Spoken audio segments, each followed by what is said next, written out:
Good morning, chat. I need to change my thumbnail. Change.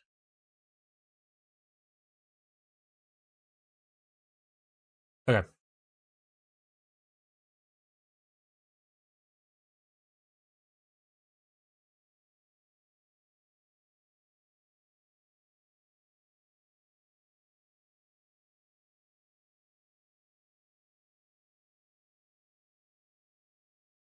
All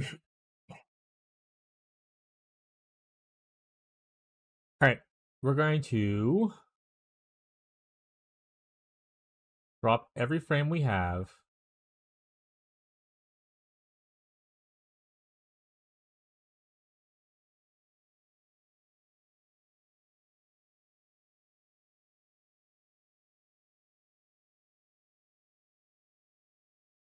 Uh-oh.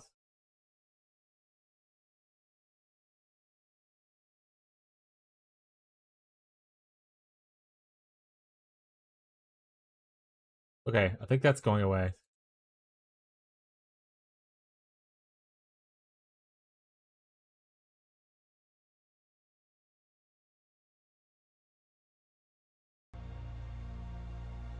We have a lot of frames there, but hopefully it's okay.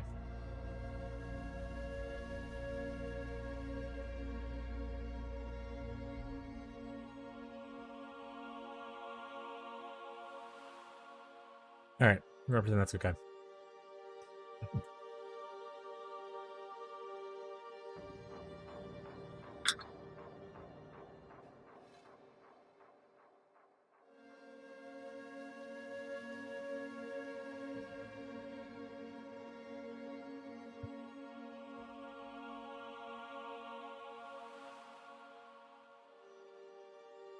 First, that's true.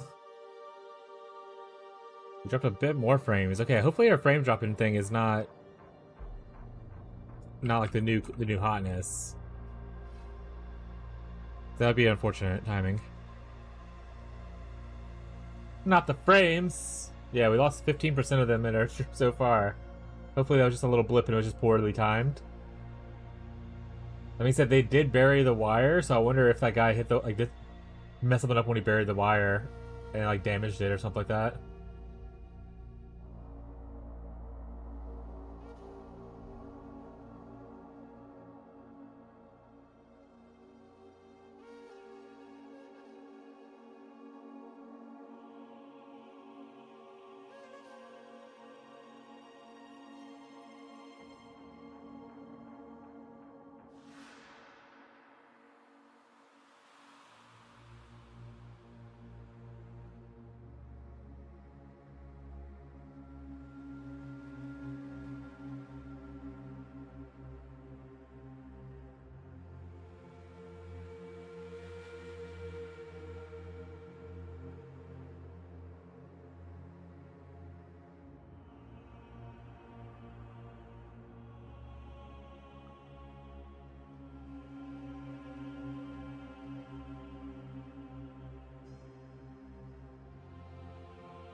How you doing today, Marshall? Oh, we dropped more frames. Oh no.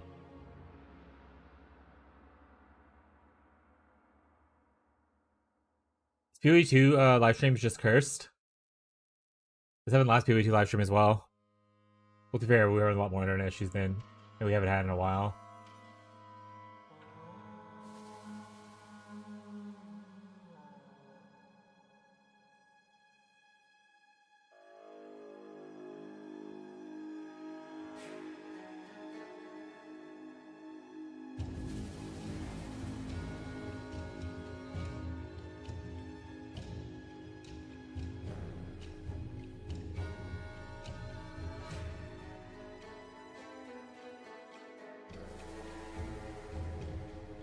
How you doing today, Marshall?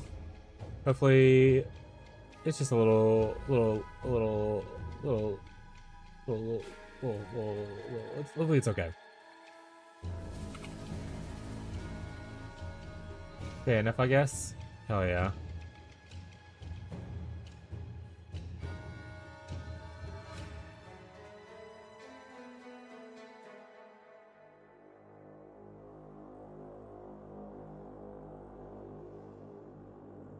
We love being a little okay, I guess. That's my favorite part. Upstream starting soon?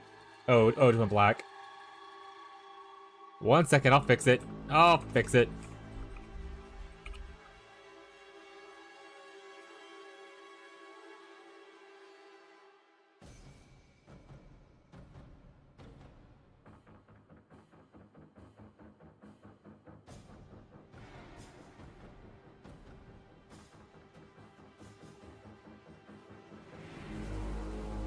Alright.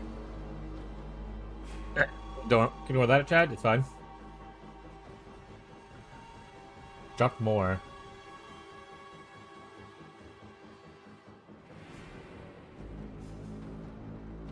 We might not be able to stream it.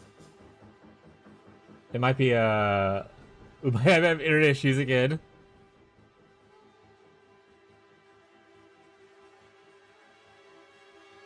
Thought you were going crazy? You are.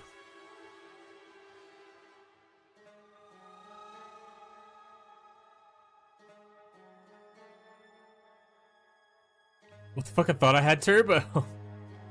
Not around here, partner. Think I got that turbo money? I don't.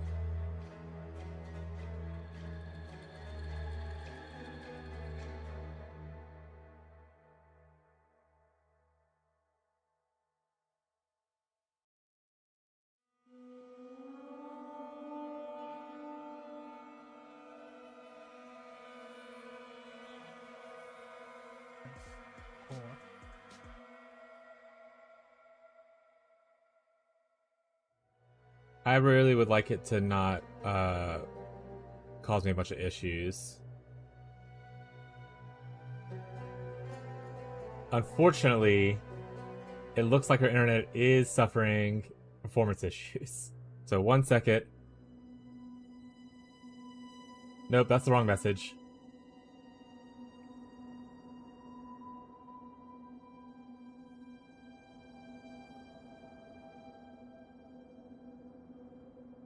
I'm gonna move this notice down a little bit though, so it's not. I'm here. 1 second.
Yeah, he didn't answer, so I'm gonna call him back in a little bit. But we're just constantly dropping like frames here and there.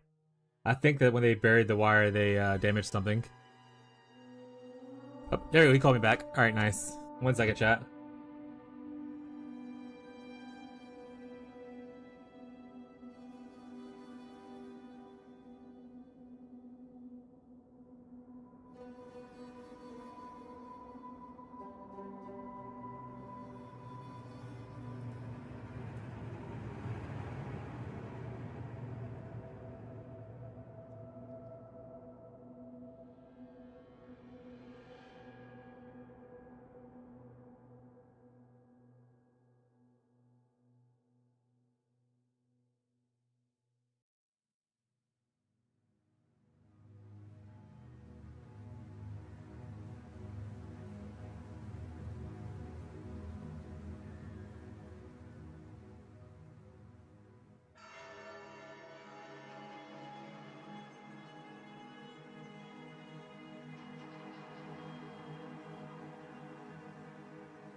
Alright, chat. He's looking into it. He said, I was like, what are the chances that they damaged the wire when they buried it this morning? And it says actually a pretty good chance. He said he's almost to his office. He's gonna get there and he's gonna look into seeing if he sees it on his end, and then he's gonna send one out here to throw down a new line and whatnot if need be. But things just are the way they are for now. I think I might still just stream it. Obviously, none of the viewers probably would want to come here anyway, but I think I'm just gonna stream it anyway. So if you want to watch yourself elsewhere, no worries. But very likely, I mean, I'm probably just streaming only this and then nothing else today. And if it gets too bad, we might just not stream at all and do what we did last time. We were just talking the Discord. And I apologize. They decided to fix the thing and they broke the thing. So a little upsetting. And we're gonna find it in logic. Sad salute, yeah. Meowdy Bree. Yeah, we're like constantly dropping like 1,000 frames here and there. It might be better just to not stream it. What do you guys want? There's only like a few of you here, and it's not likely what it would be. Would y'all rather just talk in Discord as reveals happen? So, or like what?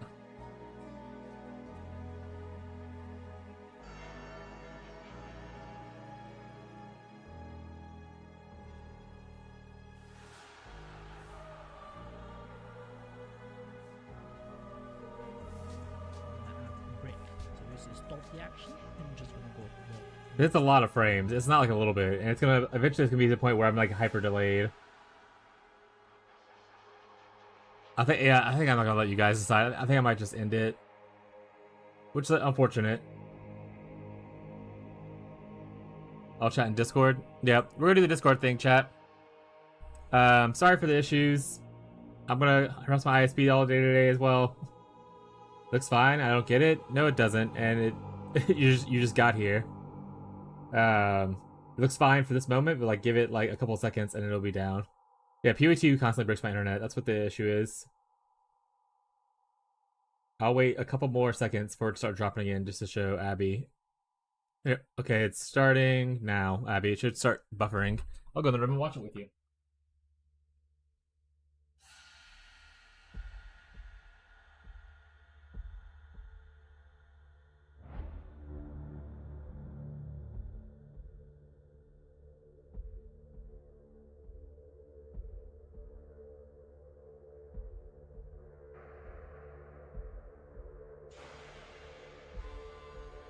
Haven't seen anything, but it's all good. Okay, well, if everyone's happy, I'll stay here.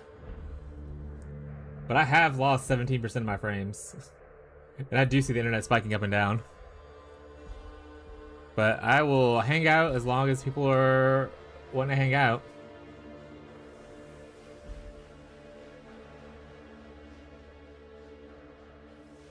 E7? Yeah. In the meantime, we're waiting for the next 20 minutes. How's everyone doing? I'm currently working on a bot thing right now, which will hopefully help relay messages between Twitch and YouTube, so y'all could be able to chat with like Smug and stuff like that. If it is false, however, we're gonna use, obviously, we're fetching the message from Twitch, and we're gonna send it to YouTube. So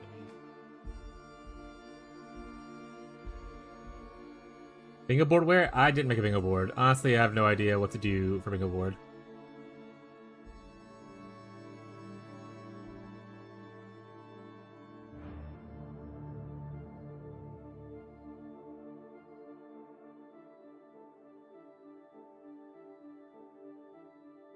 I think that's against terms of service now.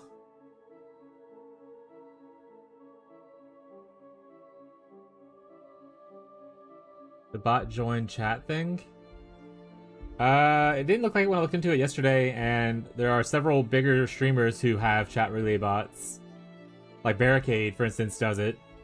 And he has got like a couple hundred viewers.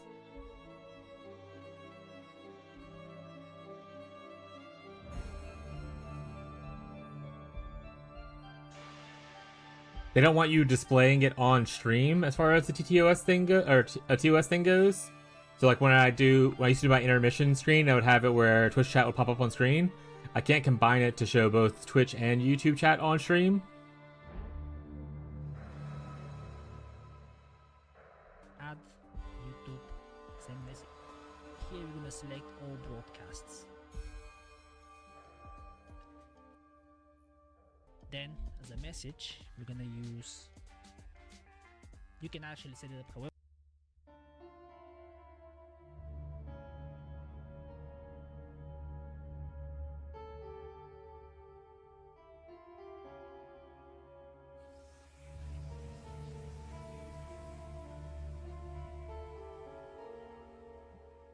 Whatever you want. I'm currently using the EV. I used just Twitch. Recently I tried even with like a purple hat. But it's coming from local platform. And for this video we're just gonna use it as TTV. And we drop here user. So this will be the name of the whoever sent the message. Then So we know Druid's coming out. I think someone already leaked like Druid gameplay and stuff. Wonder if we'll get anything else. Okay, this is pretty much your first action. The next action obviously will be, I'm gonna add it again in the same group. I'm gonna go with chat relay 2. Again, always run exclude.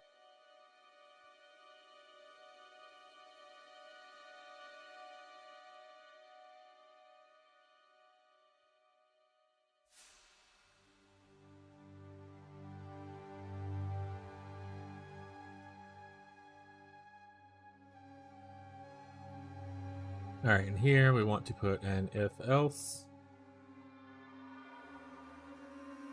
input.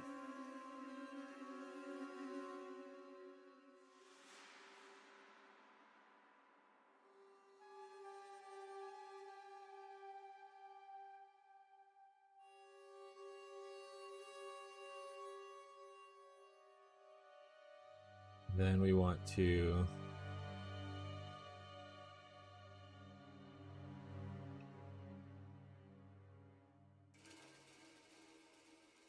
I was trying to get this done last night, and then I just got distracted and didn't do it, so sad. So sad, chat.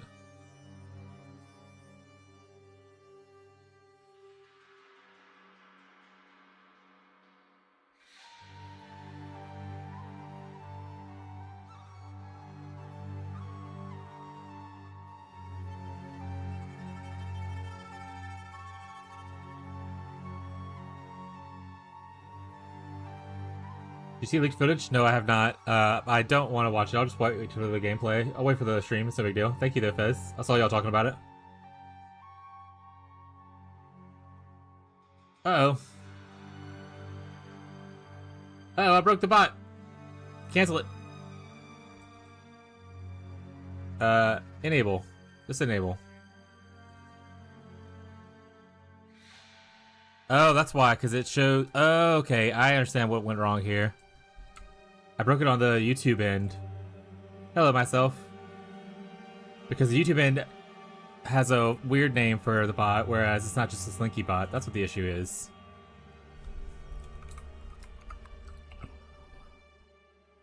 If I do this...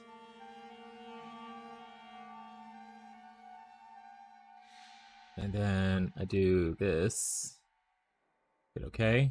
Now if I enable these... Okay. Try sending another message, Fez. Hello, yourself.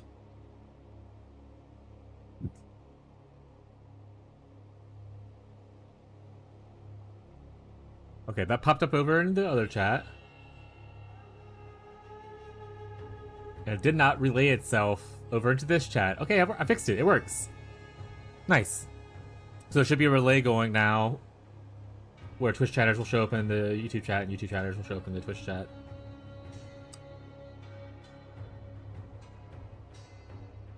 And I will go, hello from the other side too. What's up, the one and only? And I will go double, triple confirm that it is all above board. That being said, I've seen other streamers who are much larger than myself. Oh, it's you? I got it. I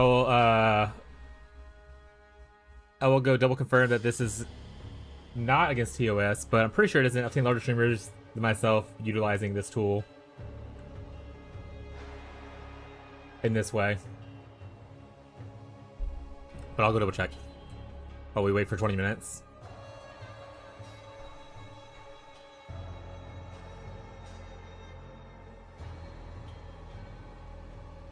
Posted in Discord, but others don't care.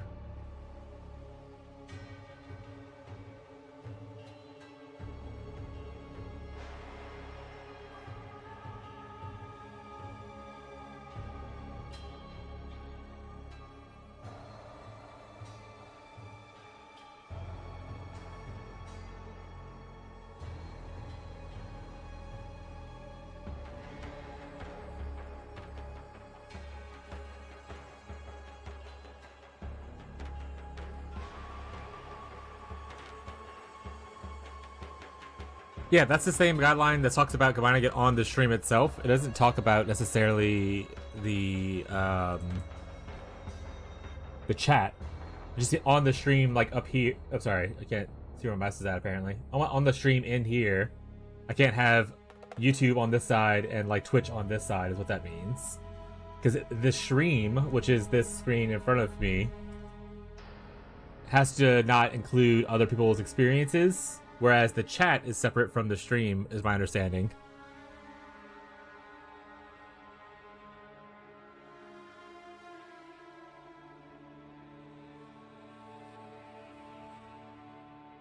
Honestly, worst case scenario, they at some point Twitch is like, "Hey, don't do this," and I'm like, "Okay, I won't do it anymore." But like I said, much bigger streamers than myself utilize it, so they're probably fine for now. I don't think I'm on Twitch's radar.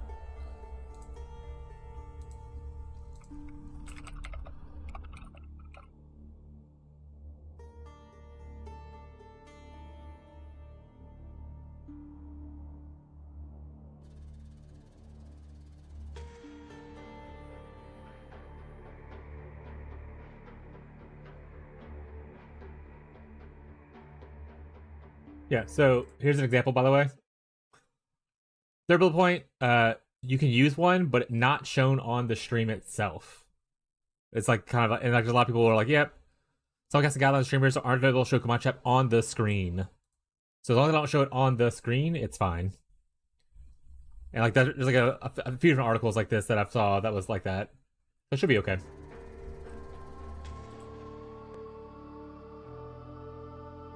It'll be okay. And also give you a way for Smug to be able to talk to you guys. And like, for instance, if y'all are talking in Twitch chat, it doesn't make the YouTube chat seem so lonely.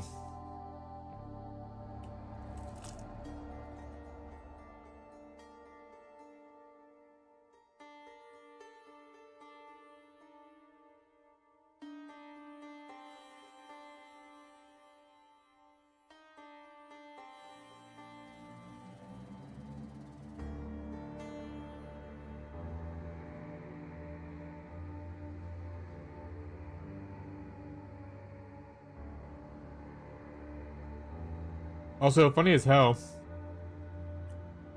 that Vishti was like, "No stream today, guys," on the POE2 launch stream. Hilarious. And Pheasant Squad had to tell him, "But today's the launch stream."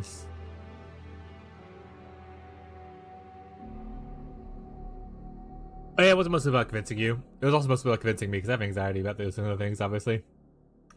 I was really excited that one day where I made it to where I could see YouTube subscribers pop up on the stream like Twitch followers do. And then I realized that that wasn't allowed, and I had to disable it. I got really sad. So, I mean, it's weird rules, but I mean, I'm going to respect them, obviously.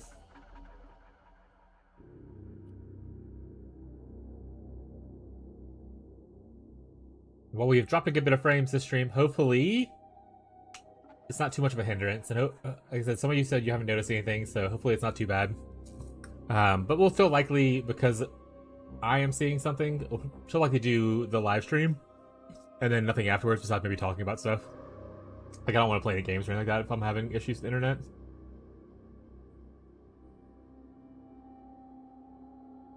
But yay, the bot's set up. I'm so excited. Hopefully Smug gets on eventually.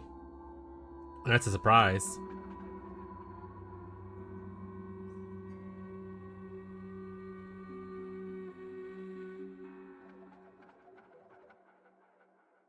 Oh shit, a stream boo. Also, I like this better because it makes it to where I can have all my chats in one spot, but I can also see the auto-modded messages because I can't see them on my multi-chat thing. So like right now, when I got the stream boo thing that was auto-modded, I can go and report this account and then ban it. I can report them for terrorism. That doesn't seem like what I want to do.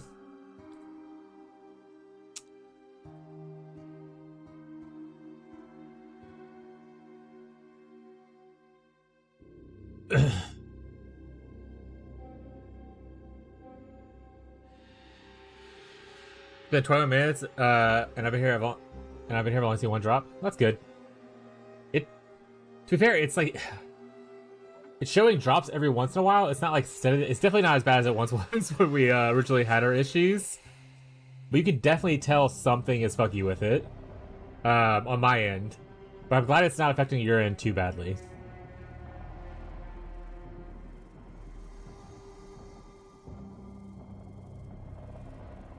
But it is like raining here.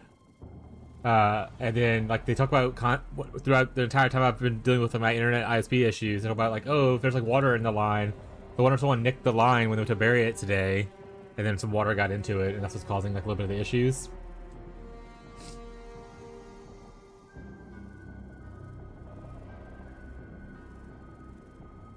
But I'm pretty excited for this. I don't know if people saw me yesterday. I played a little bit of POE2 on the off day. I didn't get past Act 1. I was like, you know what? I'll do this probably on Friday. or whatever. Because essentially what I want to do is I want to do a little bit of practice this weekend. Or maybe I'll start on Monday. We'll see how I feel.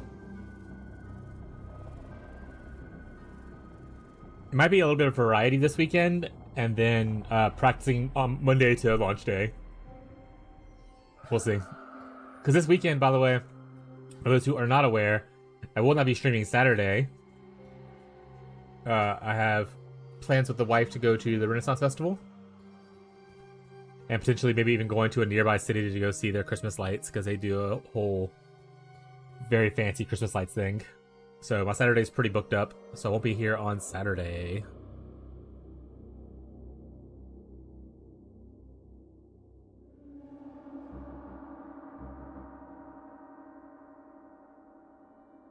Are you going to be a jester? No, I'm not going to be a jester. We received your report. We've actioned your report. Jesus, way to be on top of it there, Twitch. They take stream boo very seriously. No, I have a cloak. Do I have it still up? I guess I'll put it back up. I have a green cloak that I like to wear with like a ruffled, fluffy, kind of like white shirt. Kind of like a peasant attire, I guess it would be very close. And like the pants, some brown pants that are also very loose fitting. So I wear a green cloak and some peasant attire, stuff like that. Usually, and I have like some green shoes to match the theme of the shirt. Or the theme of the outfit.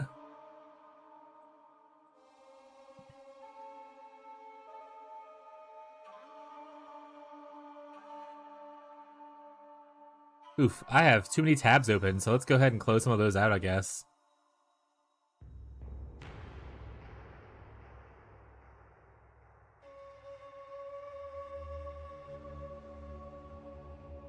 Also, am I behind on time?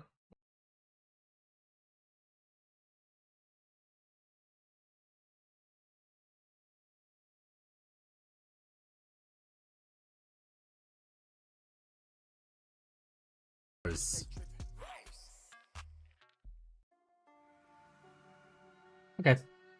Well, because the website, I saw it was like 11 minutes, but I guess this is just a little bit behind the website. That's why I thought it was different.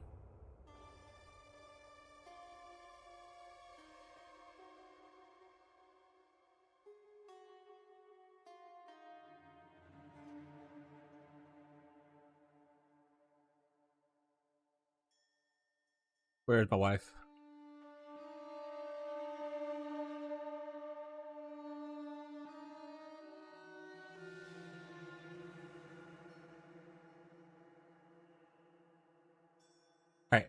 We are likely not returning to Private League.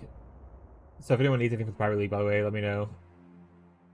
But we're at the point now where we're going to be preparing for POE2 and doing a little bit of variety to kind of break up the monotony of it beforehand. But the Private League was really fun. Had a good time. Tried a few different builds, hung out with some people. Excited for next POE1 League.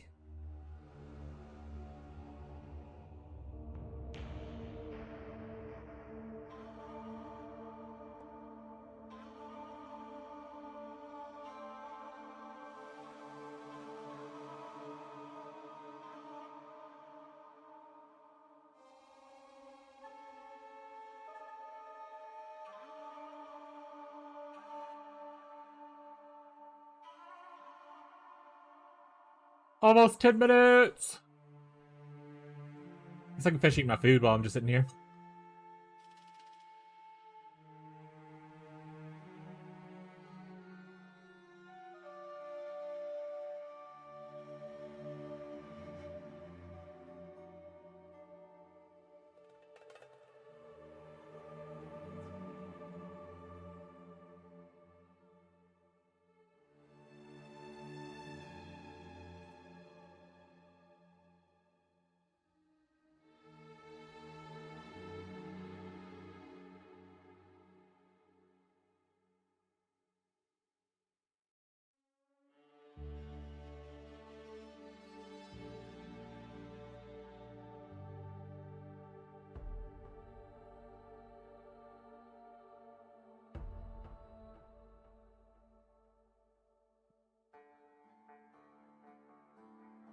No snitches, chat.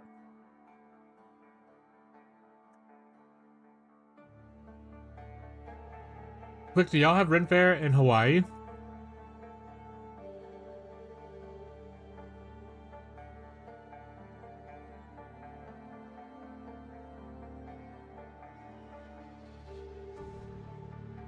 You don't know, you're not a nerd? Oh shit, okay.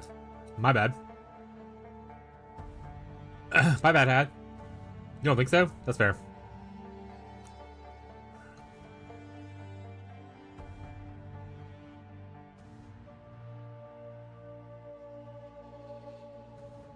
be fair, Hawaii's, for one, all the way by itself over there, but it's definitely like its own kind of culture. I imagine. I've never been to Hawaii. I'm not rich enough to go to Hawaii. So I imagine they don't really go with the whole we love medieval times kind of thing a lot. That'd be my best guess, but what do I know? He's a white guy who hasn't traveled the world because he's poor.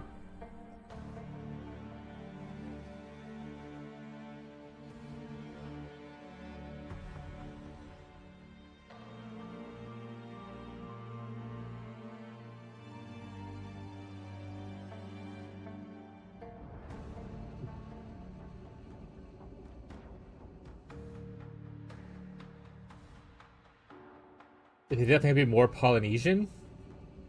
That makes sense.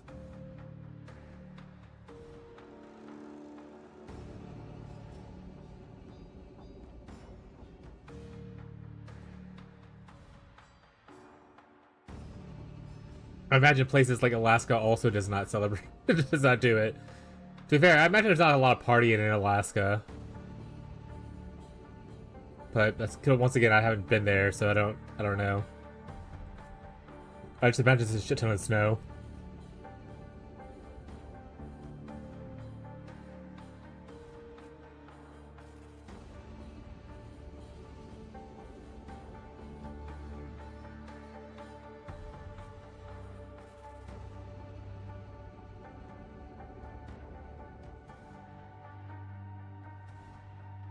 I've been to really pretty. I'm gonna look up that word. Ketchikan. Oh, it's an Alaska. It's an Alaskan city. Oh, I thought it was like a party that you've been to and where you were at. Oh, it is really pretty.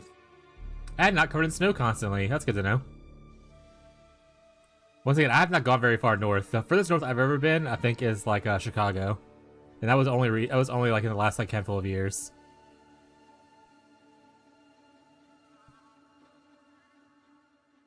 It's like a cute little town. We're a little riverside slash oceanside thing, or something probably looks like. That's so cute.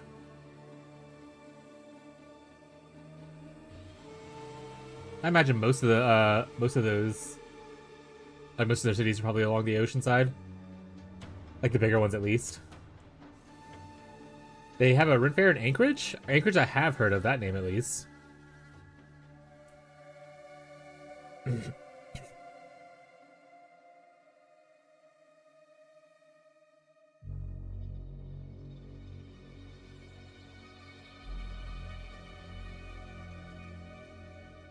Unfortunately, Ghazi's at work today, I assume, so he's not going to be here for the live stream. Sad gamer.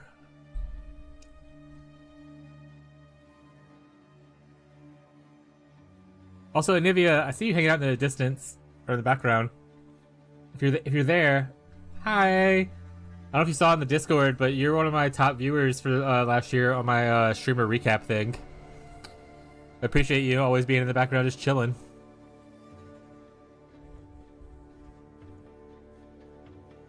Alright, Twitch drops should be live, it says. Or will be live soon. We just got a notification from the Discord. So make sure you're looking at your account.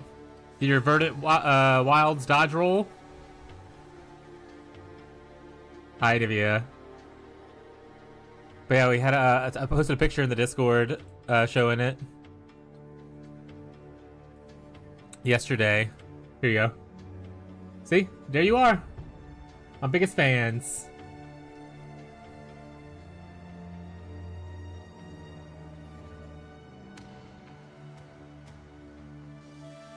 Juneau, Anchorage, and okay, I know Juneau and Anchorage. I didn't know the Ketchikan.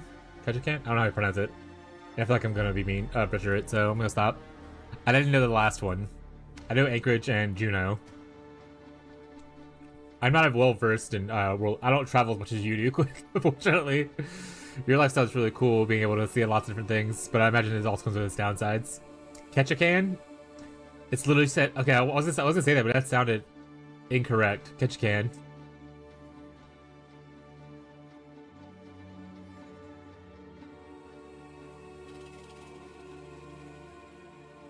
Ooh, I assume that you travel so much. Have you been to New Orleans? It's a very dirty city.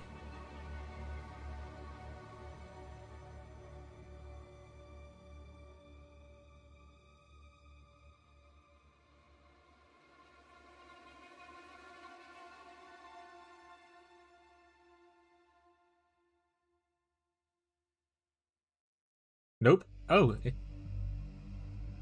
My bad then. I'm in Nolans. Alright.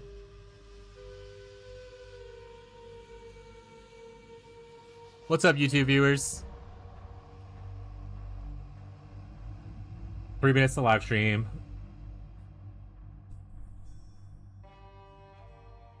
I go where submarines are?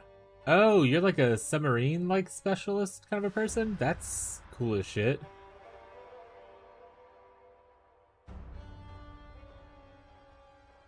Oh wait, is Quick a Fed? It's at NDC. We got a snitch in our midst. Oh shit, is Quick assigned to my stream because I talk about anti-capitalism a lot? Quick, don't get me killed. For 19 years. That sounds like so long. But I realize that I'm almost 40, so I mean that's like a... I should have been working somewhere for like 19 years if I had like a good steady job like that.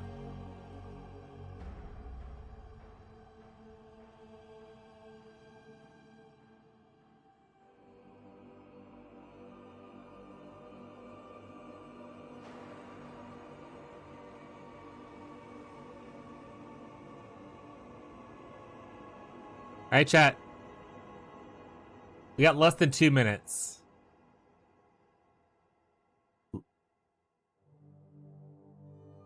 Is this the Path of Exile 2 livestream reveal? Yeah, it'll be soon. That being said, we may or may not be having frame drop issues, so enjoy some stuttering here or there. Quick said it's been pretty good, but my side looks a little more questionable. POE2's cursed. That being said, they gave it up on now moving to POE3. True. That being said, I have a chat relay bot now where when someone talks in the YouTube chat, it posts it into the Twitch chat. When someone talks in the Twitch chat, it posts it into the YouTube chat.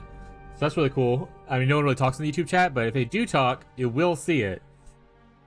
Damn, how long was I sleeping, bro? Classic. I can't hear you. I'm trying to hear the real. Okay.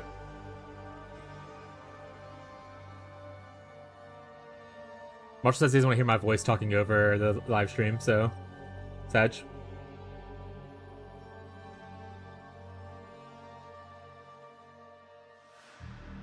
be fair, once it starts on my side, it might be already started and I'm just delayed. But once it starts, I'm gonna not talk during that initial video at least. Because I too like to listen. Your voice is gonna ruin it? That's true. I agree. I agree.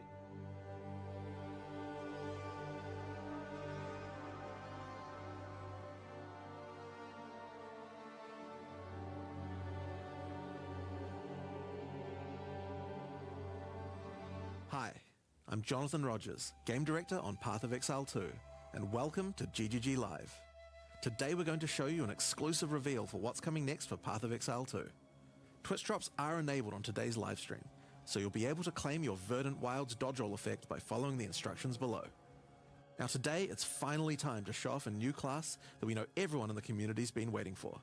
So let's roll the trailer for Path of Exile 2, The Last of the Druids.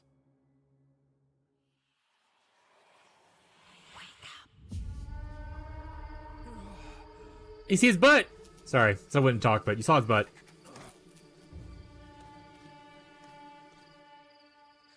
Well, well. What have we got here then? You lost, fella? Hey, we're talking to you. I asked you a question.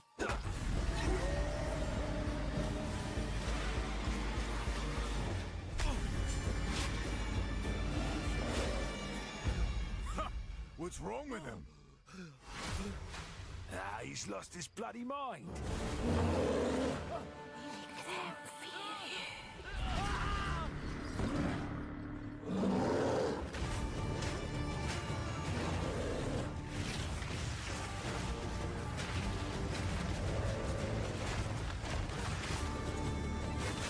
We got a werewolf form, we got a bear form.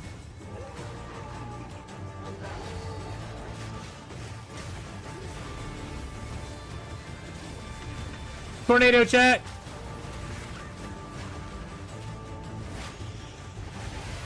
Is that a dragon form? The fuck?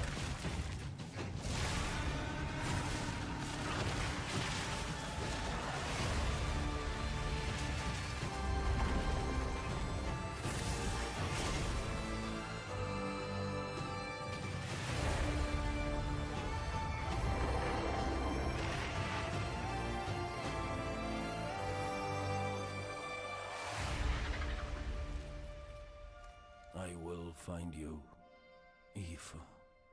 So only one person can be a druid in the whole game? It's the last of them. As you can see, All right, the moving on. druid is a shape-shifting elemental spellcaster. After his fellow druids were destroyed by the King in the Mists, the druid lost his humanity in the forests of Ogham, where he wandered for years as a beast. Now, finally reawakened, he's determined to find his lost wife and regain his humanity. The druid has been one of the hardest classes for us to design. As well as having human spells, he has 3 animal forms, and we wanted to make sure that there were interesting combos between all of them. The druid is our first hybrid strength and intelligence class. That means he needs to have the ability to use spells and attacks. As a human, the druid typically uses magical staves to harness the powers of the earth and the natural world. Yeah, I'm playing the First tornado skill thing, you'll right? learn is That's the what we're doing. ability to create small volcanoes from the earth. This skill spits out balls I'm of using the magma tornado. at enemies, Like I have to at and this will point. continue to do so for some time. While the volcano is active, turn into an animal and wade into melee range. Many of the skills you use as a human last for a significant period of time, giving you a good chance to turn into an animal and rage out. How Dragon do you tornado turn into build? an animal, you may ask? Well, the answer is a new weapon type that druids use, animal talismans. When you equip an animal talisman, you can choose which animal form you would like the talisman Oh, to that's pretty represent. cool. Depending on what you choose, you'll be given that animal's basic attack as a new So it's a skill to weapon equip. swap you transform. For a bear, that's Maul. To turn into a bear, simply use the skill. Your character will instantly transform into a bear and attack. If you want to change back to a human, just cast a spell. You will instantly swap back and cast it. We wanted to make sure that swapping between forms was seamless and immediate. Changing That's actually forms really was cool, by the something you way. could do without even thinking about it all the time in battle. Okay. In order to allow for hybrid melee and caster gameplay, most of the skills you use in your human form last for some time and aid your animal skills in some way. The volcano we used earlier will emit more molten balls whenever you hit it with a slam, making it perfect for Yeah, use swap with is your clean as bear shit. form's furious slam. While in bear form, many of your abilities use rage. There are a lot of ways to generate rage, but the easiest one is simply smash your enemies with Maul. Once you see the runes on your back glowing, it means you have enough rage to do a much more devastating version of your furious slam. Your bear form can also go on a rampage, stomping the ground as you demolish your foes. That's pretty cool. The more Yeah, rage raise you my ability. have, You see the red bar longer right down here? rampage lasts. Yeah. And doing it over a volcano makes it even better.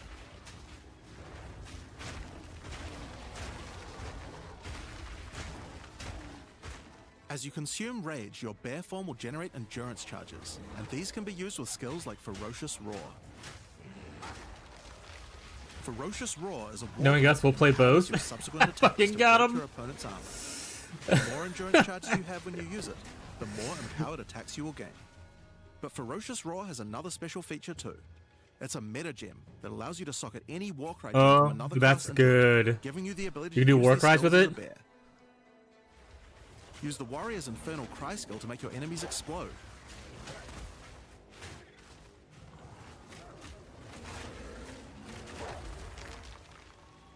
That's good. Or use Seismic Cry to stun your enemies and double up the number of slams you do. Me like.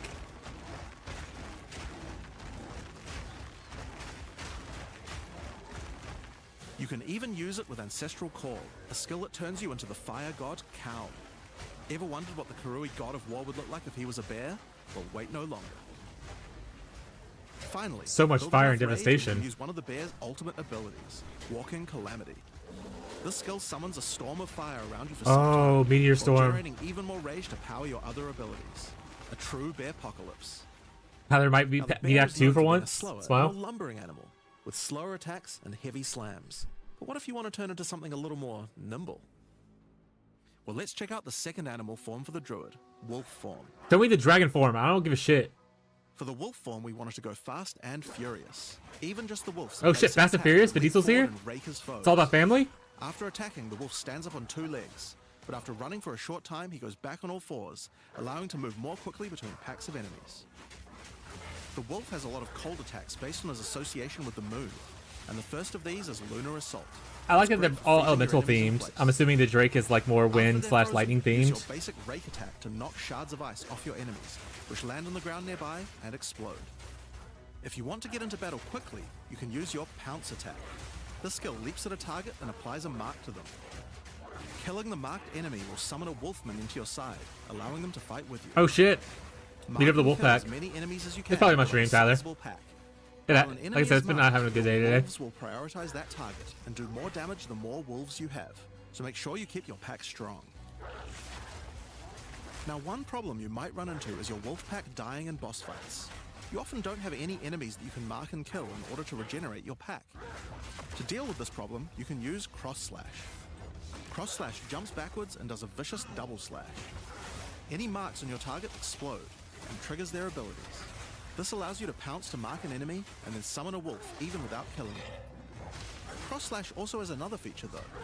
Remember those ice fragments from before? Also, what's up, Jake? Well, Cross Slash will propel any ice shards on the ground towards its central target.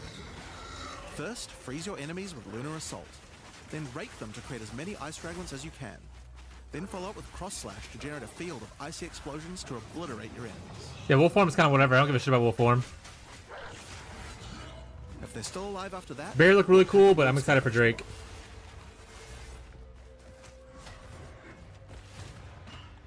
Just like with the bear's raw skill earlier that allows you to use skills from other classes, Pounce is also a meta gem that you can socket mark skills from other classes into. That is cool that they for have a bunch of meta gems you with might these, want to try though. adding freezing mark from the monk to Pounce. After pouncing at an enemy, cross slash to explode the mark and gain extra cold damage for a time. The wolf has many other ways to go all in on cold though. Using the Arctic Howl Warcry will allow you to add cold damage and chilled ground to any slam, while buffing your pack of wolves as well. You can also Yeah, use but it can I to do freeze cold dot, enemies that are Smile? close to being frozen, making it much faster to use your other combos.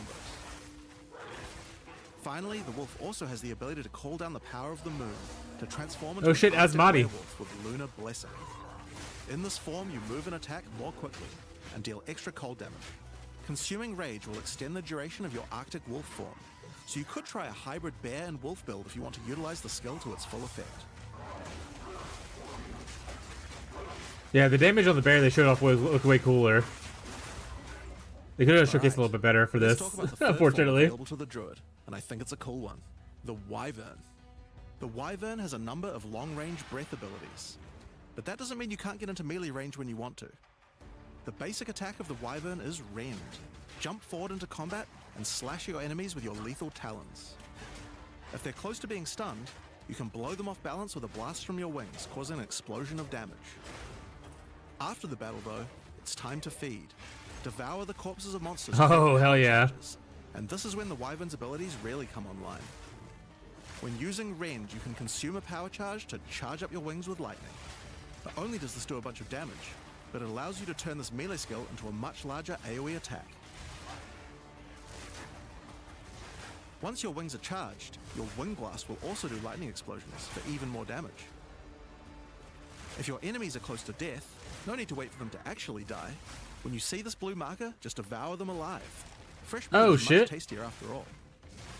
You eat Alright, live so people. Those are some melee options, but how about range? Well, you wouldn't be much of a dragon if you couldn't breathe fire after all. Rolling Magma is the first of the Wyvern's breath Oh attacks. no, rolling magma. Spit Not balls doing. of fire that bounce along the ground.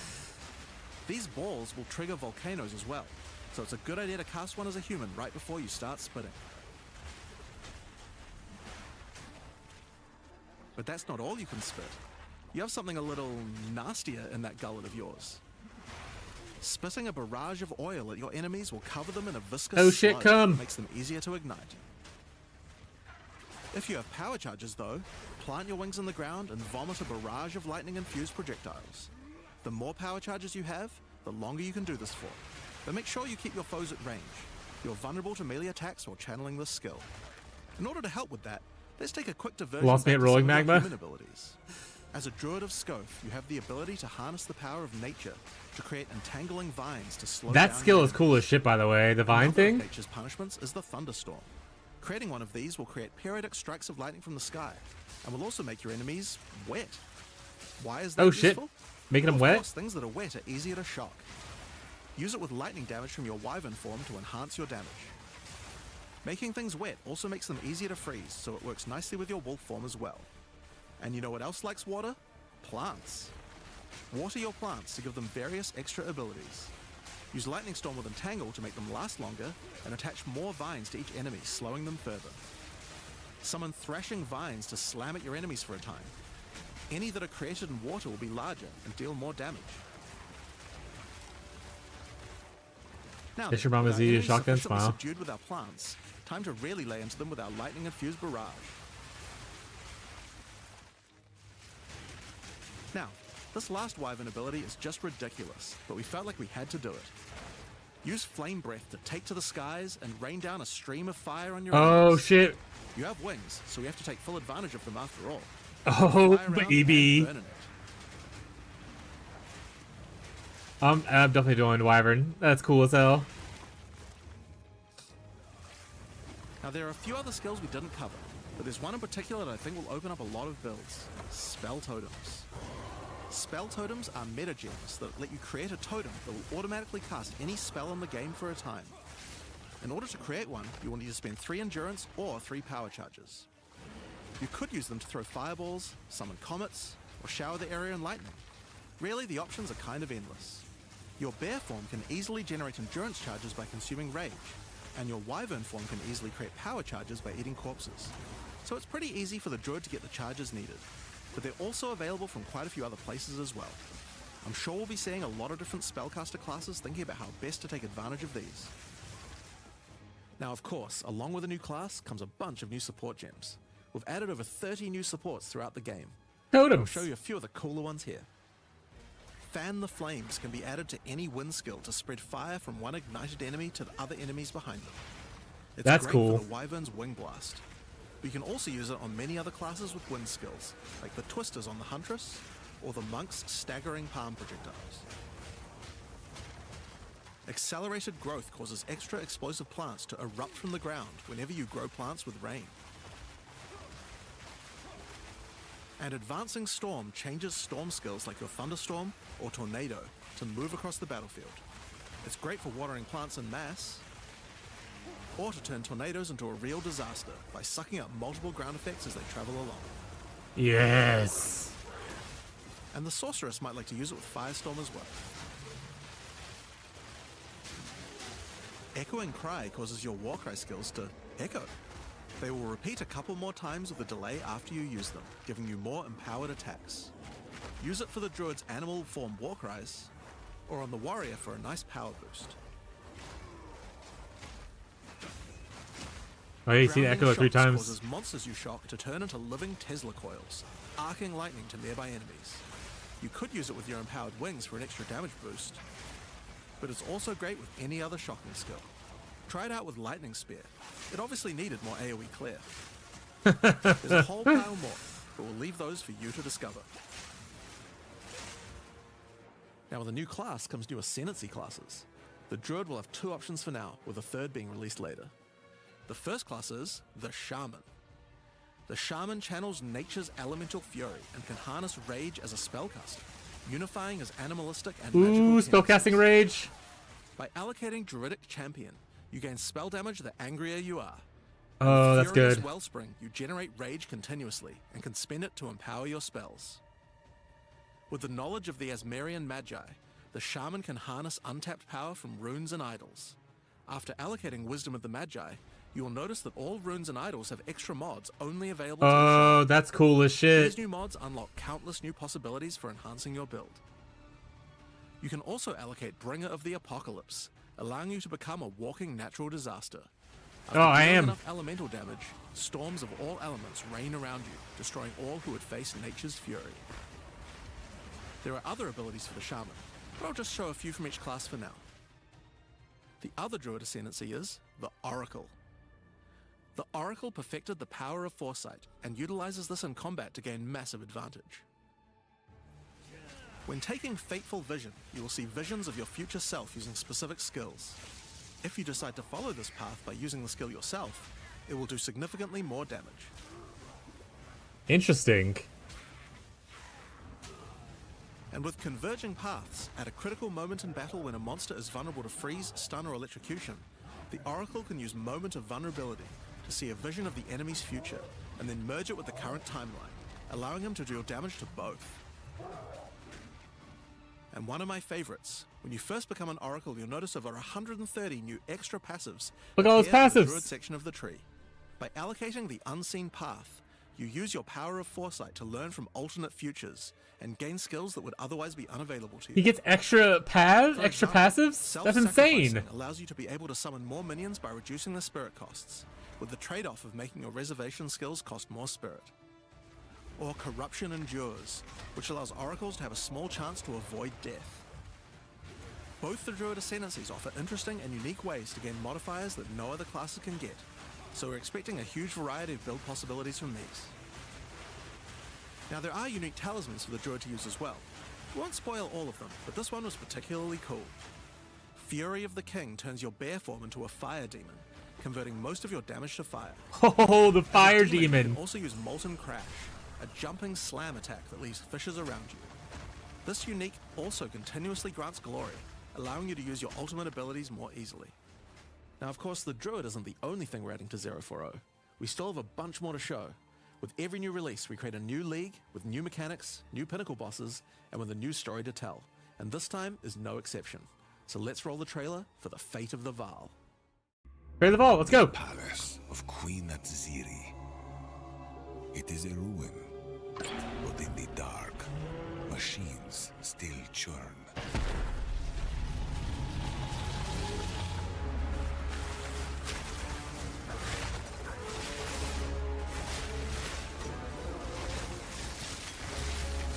The temple has many functions, and with it, Oh shit, you building your... to save the Val, a gateway through time.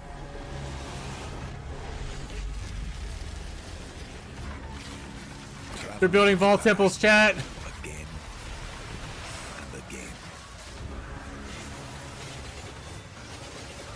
Alter the temple, uncover its secrets. You will be rewarded for your sacrifice. And somewhere in the deepest chamber, my queen awaits. I beg of you, hear me. The beast cannot give you what you desire. You may have studied it, Doriani, but you do not know it like I do. It adores me. Booty! Booty, booty, booty, booty, booty, booty, Come booty! now, give unto me your desire. At last, fulfill my soul.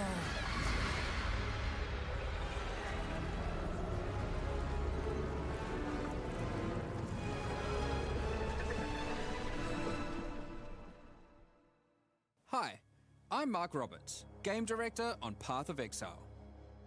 In the Fate of the Vaal League, you will find remnants of the ancient Vaal civilization scattered throughout Rayclast. They seem to attract nearby creatures and affect them strangely. After I'm killing already them, good. the remnant appears to gain some amount of power, but not enough to fully activate it. It seems you will need to find 5 more of these arcane devices, and sacrifice the monsters you find there to fully activate one. But things don't always go to plan. These devices are old, and sometimes infected by corruption. Twisted versions of ancient Vaal may emerge, and sometimes even stronger foes. On fully activating one of the devices, you finally discover its true purpose. A portal opens and takes you deep underground to a lost temple, once the home of Atziri, Queen of the Vaal. What treasures could still be inside?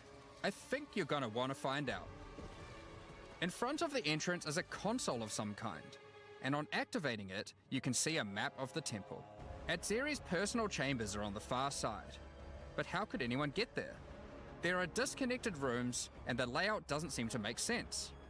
And that's when you realize the purpose of the ancient devices scattered through Rayclast. The temple is powered by sacrifice, and this energy can be used to modify the very structure of the temple itself. Each time you run the temple, you will be given 6 rooms that you can place, allowing you to craft your own dungeon to explore. That's cool as Place hell, by the way. paths to link up the dungeon, and place rooms beside them full of precious loot. After you are happy with your choices, open the temple and discover the results of your efforts. Each room contains different challenges along with its rewards. On entering a room, the doors will slam shut behind you and you will need to face the encounter within. But choose wisely. It's important where you place the rooms to get maximum returns.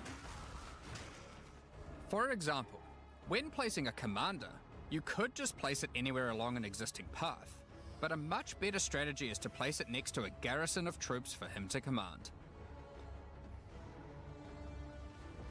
With better leadership, the garrison will level up, making the monsters harder, but You can level also up the more areas. rewarding. It's just like incursion, Different chat. rooms have different requirements for leveling up.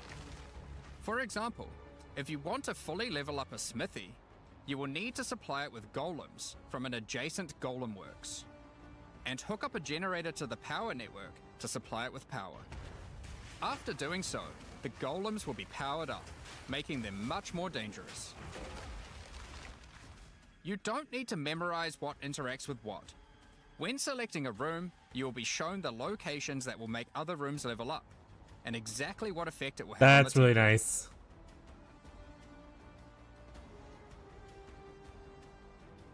After running the temple, a few of the rooms will destabilize and be removed. Yeah, it's good It will quality of be life, up to yeah. you to rebuild the temple, adding 6 more rooms each time you come back, making the temple larger and larger and larger. So, that's the basic functionality of the temple, but there is a lot more. Once Doriani finds out about your travels to Leraval, he will attempt to persuade you to take on a new mission. The temple entrance contains a prototype of the time portal device. It will be able to take you back in time, but only to one specific point, right before Itzeri triggered the cataclysm that destroyed the Val.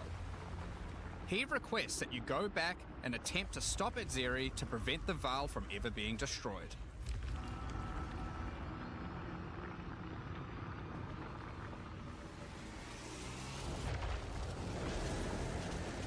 Itzeri is on the far side of the temple, so you will need to expand the temple significantly to get to her.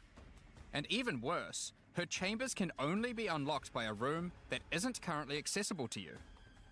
In order to deal with that, you are going to need to visit the architect of the temple.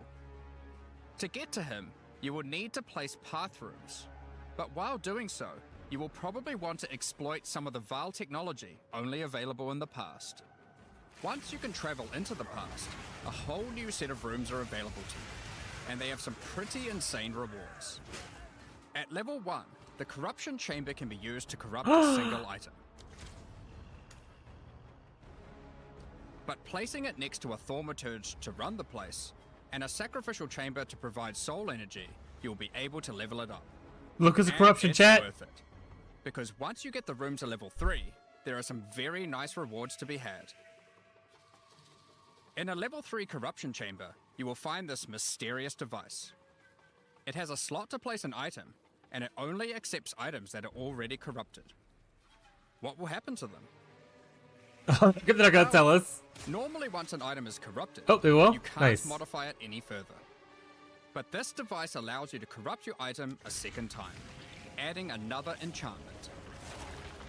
This has the capability to craft some very powerful items indeed. But be warned, the Val are all about taking risks in the pursuit of power. There is a 50% chance that the item will be destroyed.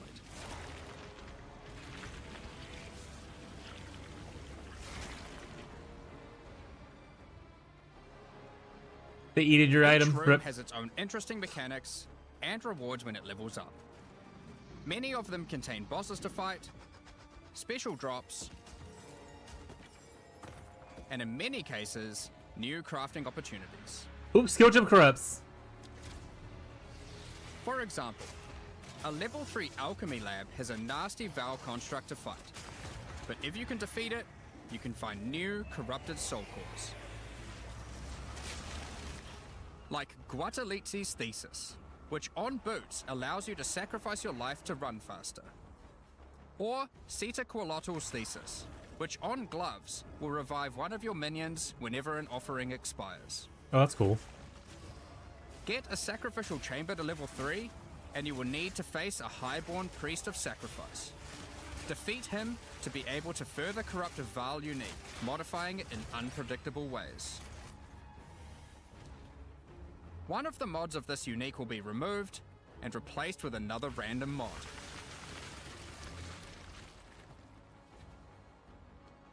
For example, Interesting. this soul mantle.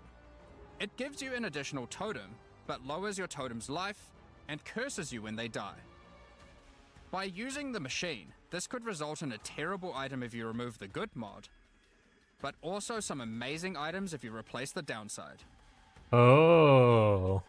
Now, one extra thing to mention about these Val crafting machines. You don't have to take the items you want to craft into the temple. If you don't have the item you want to craft with you at the time, then clicking this button will allow you to create a currency item instead, allowing you to do the craft later or trade it if you want. Oh, that's now, so there are nice. all sorts of interesting rooms you can find in the temple, but the last one I want to show you today is the Flesh Surgeon. A Val Flesh Surgeon can be leveled up by placing him next to a high-level synth flesh lab.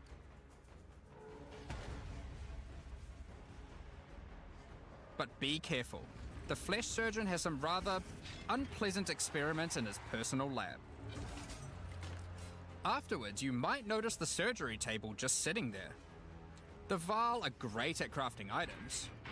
Why not do some crafting on yourself? After laying down, you'll be asked which limb you'd like to replace. What the Left fuck? arm, perhaps your right leg. Each limb can get a different set of random bonuses, so choose wisely. After getting up from the table, try out your new limb. It seems to work fine, and even perform better than your normal one. Now, there is just one thing with replacing body parts.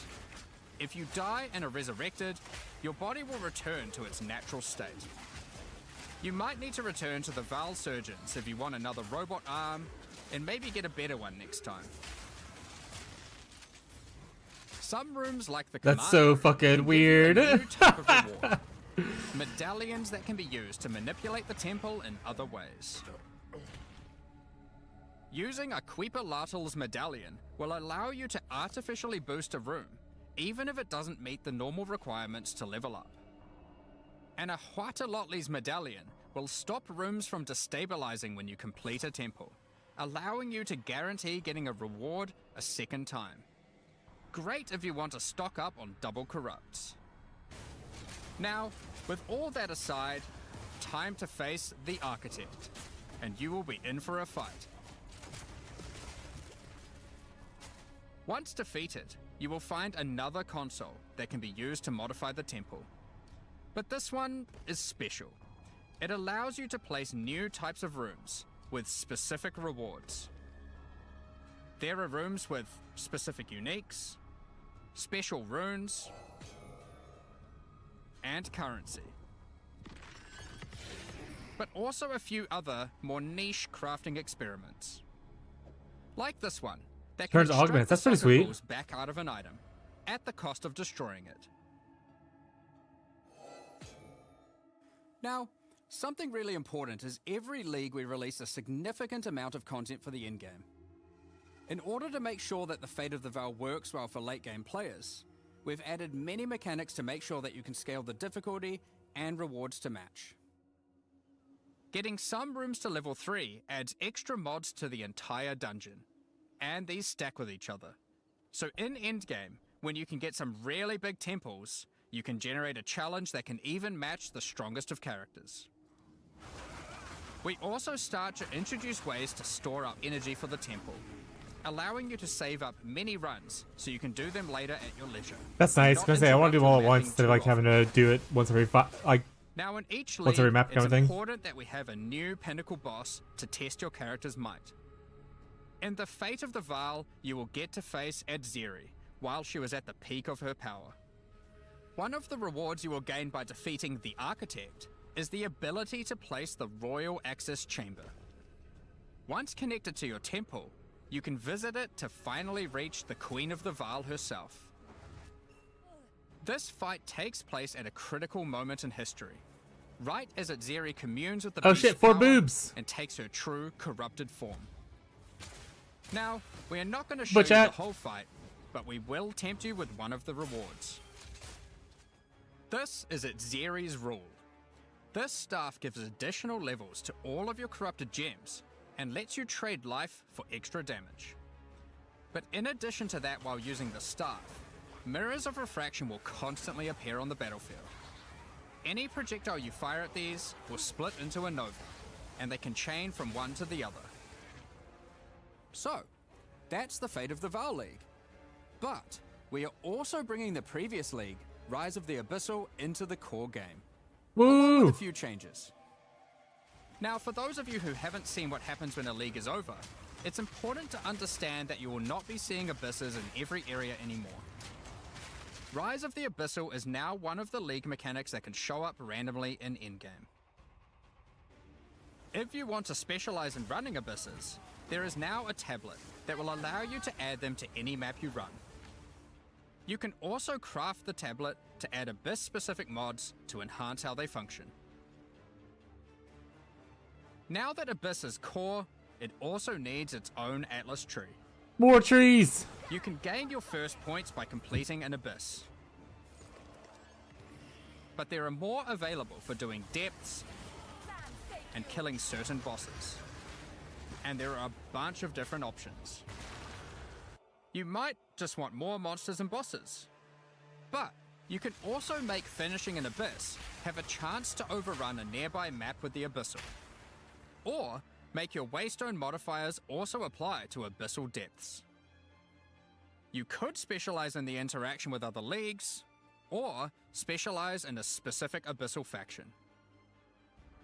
One of the important elements that we have heard loud and clear is that needing to do abyss crafting on waystones is quite annoying. So, we have removed that. In fact, we have removed instilling from waystones as well. This mechanic felt mandatory on maps because it boosted the value of all other content, but it was both annoying to do and resulted in a lot of visual clutter. Instead, we are bringing back some of that power on tablets, which you don't need to craft nearly as often, since they last for 10 maps each. Once you defeat the Arbiter of Ash, you will be able to upgrade tablets to a rare with 4 mods using regular currency. Even this isn't enough to fully bring back the power you could have gotten from instilling, so we have also buffed the bonuses that tablets give. Going forward, we're not going to be adding any more crafting directly to waystones outside of the basic currency, because it adds too much micromanagement. That's But good. on that note, Fate Never of get to the this part of the File game, but that's does fair. bring the ability to corrupt your tablets, hoping to get one of many different random outcomes. Now, with regard to Delirium Fog, even though you shouldn't have to have it on every map anymore, we still did want to make it less visually annoying. Delirium Fog has been toned down Hey. significantly, so you won't feel like you're just playing in a sea of grey. Another big source of problems in the endgame is the feeling of getting overwhelmed with monsters. In 031, we reduced the number of monsters in early endgame in order to help with this, but still scaled up the number of monsters to previous levels by the time you got to tier 15. Well, after letting this simmer for a while, we are still getting this kind of feedback. So we are no longer going to scale up the number of monsters you go as you get deeper into the endgame. Instead, we are scaling up the difficulty and rewards by the same amount. So to be clear, instead of increasing the number of monsters by 40%, they will instead drop 40% more items, grant 40% more experience, and have 40% more life. In addition to all the normal What skill is scaling happening you get right due to now? being higher level. This only applies to regular monsters, not bosses. We have also Like I used that reduced the skill, speed but like it modifiers didn't charge that monsters can get fast. sometimes, which also helps a lot with this. Now, we did have a large amount of content for endgame planned for 040, but unfortunately we just didn't get time to finish it. The scope was a bit too large, and so we would need to wait until 050 for that. But rest assured, there will be a ton of upgrades for the existing leagues, as well as new pinnacle bosses, and a significant overhaul to the Atlas passive tree PP melts with coming overheat soon. support. Now, another problem that becomes a much bigger issue in the endgame is game performance. And we have done a lot of work here. The primary issue is CPU load. And to address that, a lot of things have been optimized. And we have done a lot of work to take advantage of more of your CPU cores. You should see frame rates of at least 25% higher, and a lot less bad frame spikes during gameplay. It does make quite a big difference, especially on consoles. A lot more work in this area is ongoing, and you will continue to see performance improvements over the next few months. Of course, another important area is game balance, and we have made a lot of changes. Now, most of these we will save for the patch notes, but I'll do a quick summary of some of the numbers. As well as adding 11 new unique items, we have Whoa, more rebalanced uniques. dozens of others that are not currently used very often. We've also done a pass over lineage supports. 21 of them have been rebalanced, as well as adding 9 more. Alongside the 2 new Druid ascendancies, we have made balance changes to almost all the others, with some of them getting a grander rebalance, such as the Smith of Katava. Alongside the 20 plus new Druid skills, we've also rebalanced 90 other active skills, across all the different classes. And to top it all off, there are also over 250 new passive skills added to the passive tree. Let's go. These changes should go a long way to increase the viability of many more skills, uniques, and overall build variety that can tackle our most challenging content. Next up, we're going to be talking about The our Adorned, new yeah, it supporter was there. packs. Today, we're launching 2 new series of A supporter bug. packs, the Precursor and Kalgurin packs. Each tier contains the pack's full face value in points, alongside several exclusive microtransactions. As always, the microtransactions in these packs are purely cosmetic and do not affect your character's power or progression in any way. The Precursor series of supporter packs contains 6 exclusive microtransactions. First up, the Marble Statue Character Effect. Once you finally stay still for a moment, a podium rises up out of the ground to immortalize you, turning your skin to marble. When you next move, the stone crumbles around you. The Precursors had mastery over gravity manipulation. So too can you, now with the Gravity Well portal. Witness the power of its pull as you approach it. Draw in enemies with your own gravitational pull with the Awakened Precursor armor set. The Precursors designed and built many mysterious ancient beings. This one used to serve as a scout that would patrol and tase intruders.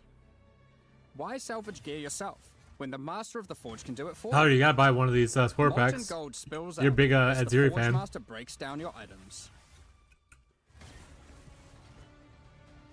The Relic of the Precursor's map device is a mysterious machine that sits atop ancient colossal statues. It keeps track of the number of charges consumed on your Precursor tablets used in the device. The Kalgurin pack series also contains 6 exclusive microtransactions. What the fuck? The Kalgurins had astounding skill in astronomy, being able to track cosmic events with absolute precision. Harnessing that skill, with the Astronomer's level up effect equipped, you too can now see exactly how long it took you to level up as it outputs the time in chat. The time taken to reach your last 3 levels is also displayed on the item, so you can link it when you have a time you're proud of. Crush unique enemies by unleashing the wrath of the lost Kalgurin fleet, led formerly by Captain Heartland himself. Oh, it's like a bunch of cannons. Kalgurin Seafarer needs armor fit for the treacherous Tyler, seas it's of pirates. Outlast.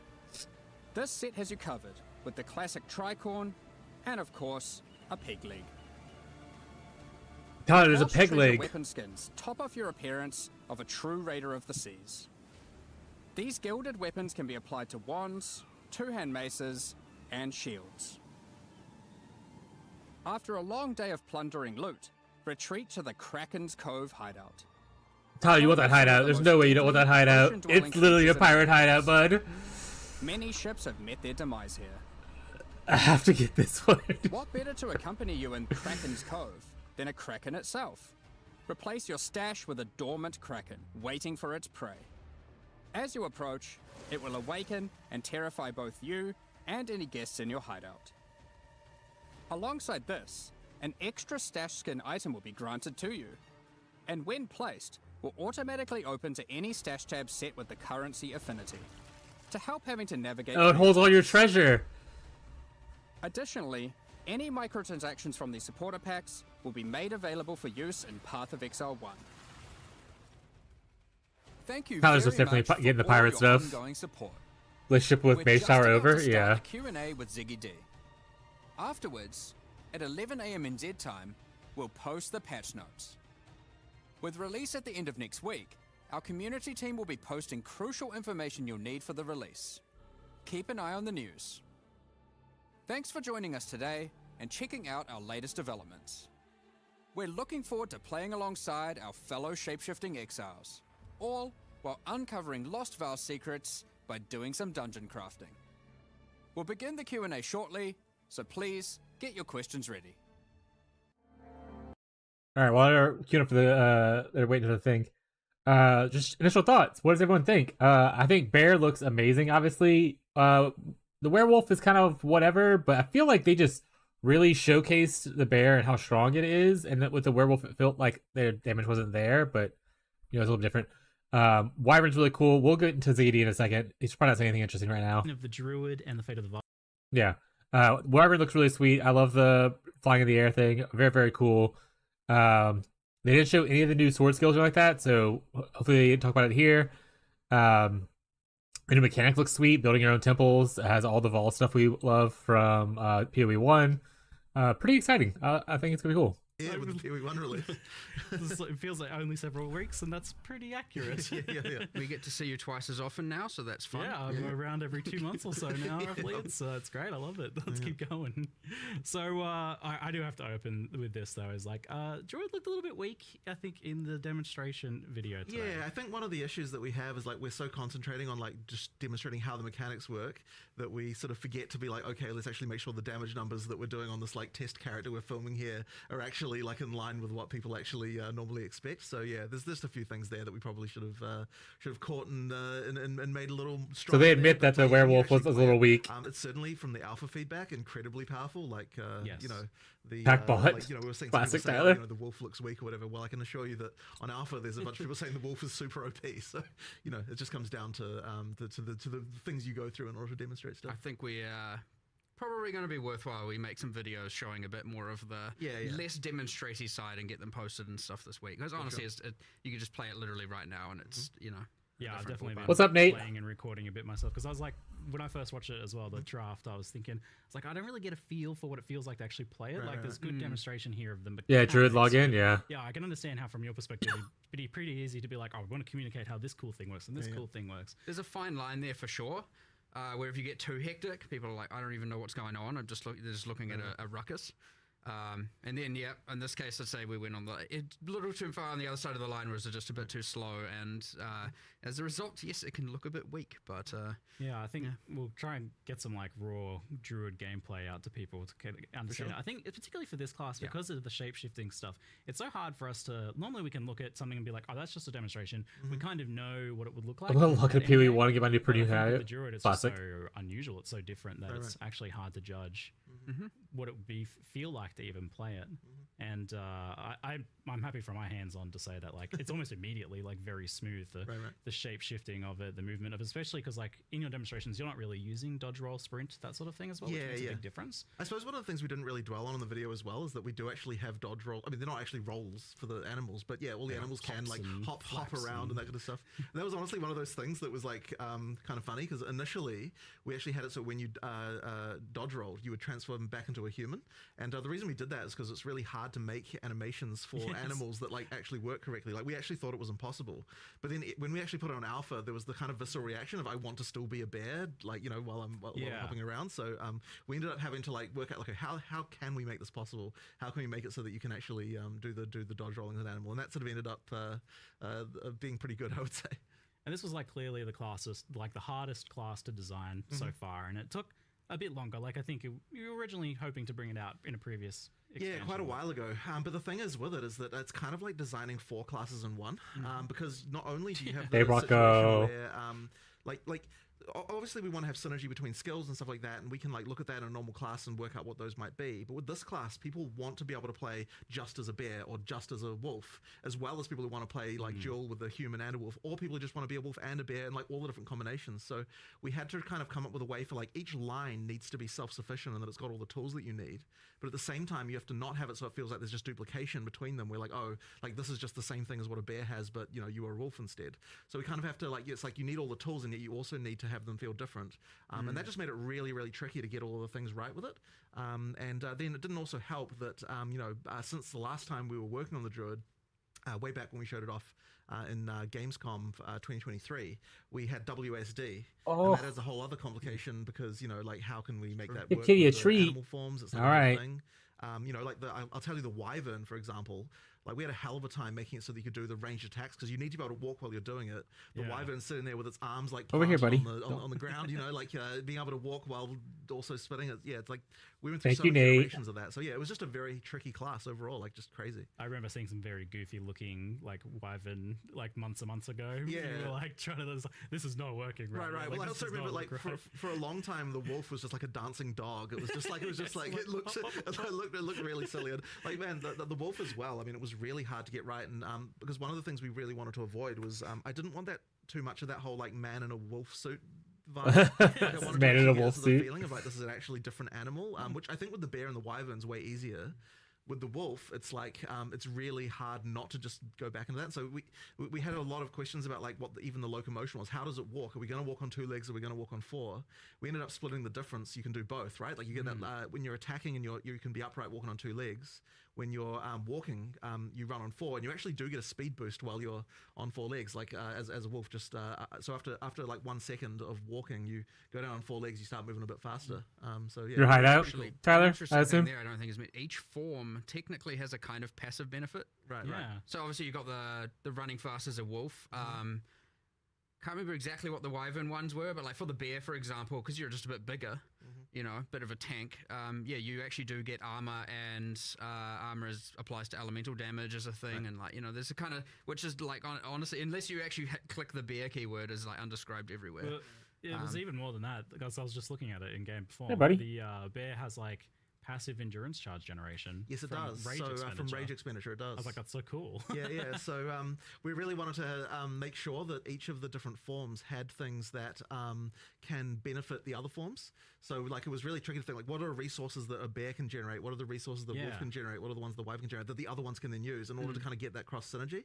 So yeah, that's kind of like one of the reasons. I guess why we had wolf to was kind of come up with frenzies what- because no, they yeah, said right. part of it. The wyvern Caught me is by power surprise charges, as well, 'cause, bears. like technically it's mentioned, but I endurance. never really fully understood the idea. Druid that Slam's gotta you be can nuts. Swap between the forms, like human Yes. to animal and back. Yeah, I figured that's what's going on here. But So- but you can like leap in as a wolf and then immediately transform to a bear mid slam. As You like, absolutely slam the can. ground, So like, the thing with this is that you want to present a fantasy to someone as far as like what the UI is pushing you towards and all that sort of stuff. Like there are going to be a lot of people who are like, I want to be a bear, and they just pick bear stuff and they go all bear, right? But at the same time, we're unconstrained in the sense that you can pick all the other stuff. You can use it at the same time. So one talisman, like effectively when you pick on a talisman from like wolf, bear, or wyvern, what that's giving you is the default attack, right? That's Yeah, what you're just actually that. picking, and that's all it is, right? And that often will guide you, like what skills you're picking and so on. But you can just use with that same talisman as many different animal skills as you would like, that just means that you've got that sort of free flowing, like, you know, trying out different stuff, sort of combo gameplay that we you know, like to try and get. So, you know, obviously there will just be a lot of people who just pick one thing, right? Like I absolutely expect that. Name but, what, you dude? know, there's a lot Nate? of experimentation to do there if you want to do it. yeah. So you've tried to hit like making it so like people who just want like a simple straightforwards, like I just want to run out as bear and slam the ground, like that's certainly Yeah. very possible there. But also you with this whole class, you had the problem of how do we make like a spellcaster and a melee attacker that's shapeshifter as well. I mean, this class has got a bit of everything. For sure. How did you make all that kind of like work together and solve that build problem of like, how do you actually scale these things together in a way that just one thing isn't way better than everything else? Right. Well, I mean, it's always tricky, and Mark's obviously the one who handles a lot of the balance stuff. But I can see, even just from a design perspective, you know, so I just throw over the fence all my horrible stuff, and then you're like, how the hell am I going to balance this? No, yeah. But effectively, like, so even with the spellcaster side, so one of the things we initially wanted with the spellcasting is a lot of it's like over time type effects that, you know, so for example, with the volcano being the really obvious one, right? Like you can create this thing, and then you can turn into an animal and do other stuff at the same time. So we needed on the human side a lot of things that last for a long time. But the problem you then run into when you actually go to balance the thing is like, okay, well, if you've just got like 5, This is a new down charm. I'm to not gonna use the time poop style names. spells, No, you just cast but the all of poop them and you don't have names. to ever do anything else, right? Like, so it's like that kind of stuff makes it really hard. So then you have to start thinking, okay, we want to make it so that you cast a long-term thing as a human, but then being an animal is going to augment that so that it improves it. So for example, with the tornado, it's got a similar mechanic to the little twisters that the hunters have, where ground effects can empower it with extra elemental stuff. And so then we're like, okay, well, if the animal forms are the ones that can create the ground effects, then that means that you're kind of like, you're going to want to do, you know, like, to mix that with the tornado, you now have to have both the animal forms and the spellcaster stuff if you want to get all of that together. So it's just a lot of that thinking about how can an animal form aid a spell, how can a spell aid an animal form, like all the way through. And then, yeah, as I said, You're we just throw a it over the baby, fence and then chat. Mark tries to work out what kind of numbers can actually I mean, make it it's a fully work. web of infinite difficulty, right? Because like we're talking about the 4 forms within the class, but each of these skills also synergizes with every other class and every other skill in the game, and it just it's becoming growingly more complicated. Yeah. But that's also what's fun about the game and what all the things you can unlock and the crazy builds you can do. But Yeah, I mean, like this week's focus has been like, okay, we had all the, like during our alpha testing and internal testing, we had like, you know, there was the, I want to be all forms going between. There was the, I just want to be wolf, I just want to be bear, I just want to be a dragon. And now we're getting a lot more of, I just want to cast nature plant skills and do plant stuff. And so it's like, okay, well, how do we make that work? Well, because they're quite long durations. What up, so there's a Jared? bunch of complexity with that as well. And it honestly just, it does just spiral into like, oh my god, there's 20 million variables here, but it's fun. And at the end of the day, as long as it is honestly fun to play, then honestly we're golden. So, you know, I would say we're pretty much there on almost everything with this class. I'd actually say we're a little bit more prepared than normal. We've had a lot of testing, despite, I mean, partly because it's been in the works for so long. But yeah, it's, I don't know, like ultimately pretty fun. I'd say there's still something, obviously there's still more to do. There's obviously always more to do.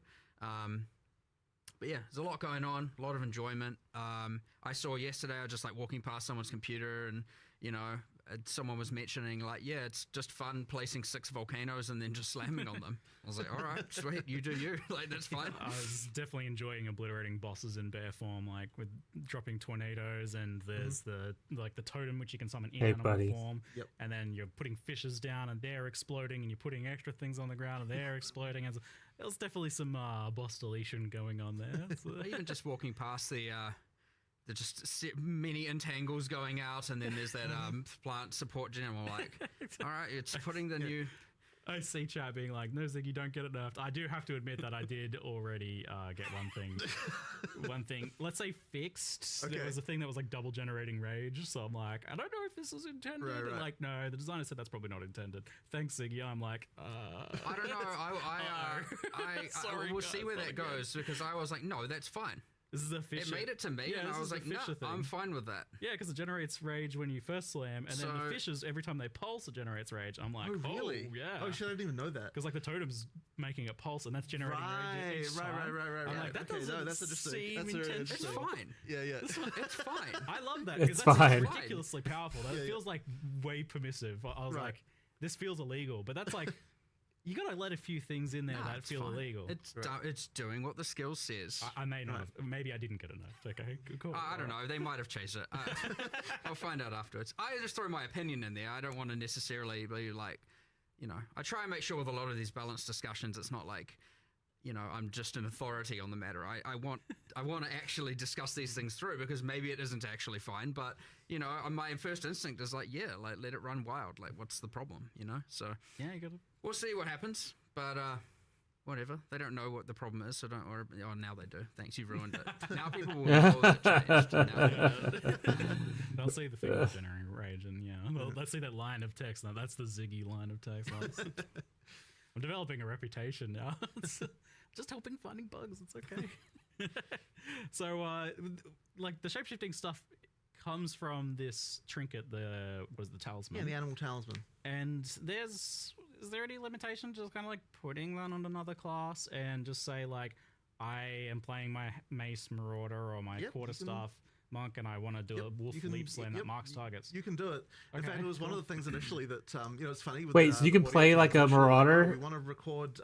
And transform into a bear. For the druid the whole time, and I'm like, hey guys, remember, anyone can turn into this animal. You're actually going to commit to every single class is going to have like three different extra versions of every single line the character can deliver. Maximum effort. It's like, yeah, that's a bit tricky. So we ended up going with a voice mod in the end.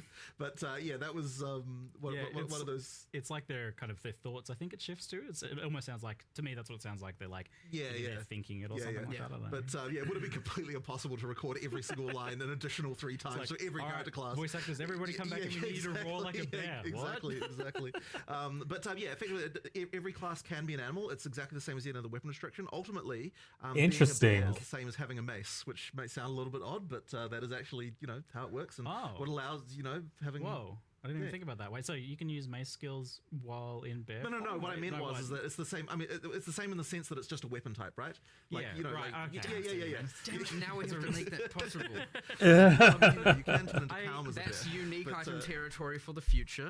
It often gets talked about like the idea of like, why are things like so weapon locked? And I've always maintained the position that you guys want to kind of do that as much as possible initially, and then in the future you can blur the lines a little bit. Like there's maybe in the future you're like, oh well, maybe this skill has a way of crossing over. We can do, but the thing is, a lot of the identity of a weapon type really comes a lot from what it can do, and so that's the kind of the main reason why we do it that way. But but the thing is as well, with the weapon swapping, I mean, you can still use skills from different elements, different weapons and things like that. The thing is, like, it's funny that you mentioned that with the bear, because, like, definitely some of the bears, I noticed parallels between some of its skills and some of the mace stuff, and I could see absolutely combining, like, this bear skill that places fishes with the other stuff on the mace that triggers the fishes. Like, there's, like, very obvious, like, cross synergy build. Well, I mean, they're adjacent classes, right? I mean, you've got, like, strength versus strength int. Like, we want to be able to make sure that some of those key elements do, like, cross over, just so that to open up the way to have synergy between the different classes more easily. Yeah. Well, as you get more classes and more skills, you obviously get an overlap of the kind of mechanics and keywords and stuff, you know, iterating, and thus they will always cross-synergize. And where there still will be new things a class offers, yes, there's always going to be a bunch of stuff that they use that will then interact with all the other skills. So. Yeah, and now you added plants and plants that grow from rain, and there's a plant keyword that has overgrown as a keyword. Yeah, yeah. Like... It's interesting actually, those ones, because they're on completely opposite sides of the tree. You've got dex versus strength int, and that's been a little bit hard to kind of... This pack was worth the money. I'm glad you enjoyed it, bud. Get your peg leg on. So where we ended up going is that the nature side of things for plants... Maybe you'll find the One Piece. Is like you've got the poison on the dex side versus the kind of like just pure nature, like physical damage spells on the strength inside. But that's been fun though, because now it's actually been really fun designing the supports, because you know, the more classes we have, the more we can start to think, okay, like here's a support that's for something obscure. How can we make it so this can apply to some other kind of thing on the opposite side of the tree, where like now you've got some interesting interaction. So there could be some kind of like thing where growing plants as a ranger could be sort of something. I mean, like I can't say I've tested the potential there myself, but like we made all of that work. All the plants can, you know, like plant stuff all has mechanics around. Like, isn't it like a toxic rain spore thing? Or if that's a plant, like you can have it grow, be better with the rain. I mean, that definitely opens up interesting party options in the future as well. Like I do like the idea of being like a rainy druid watering. It's a thing. It's easily a thing. It's not even hard to do as well. Right. It's kind of just like, thanks druid, you buffed poison rangers. Yeah. Okay, so he is. That's what he's talking about. Good, yes. And the rain buffing lightning skills as well, like increasing shock chance.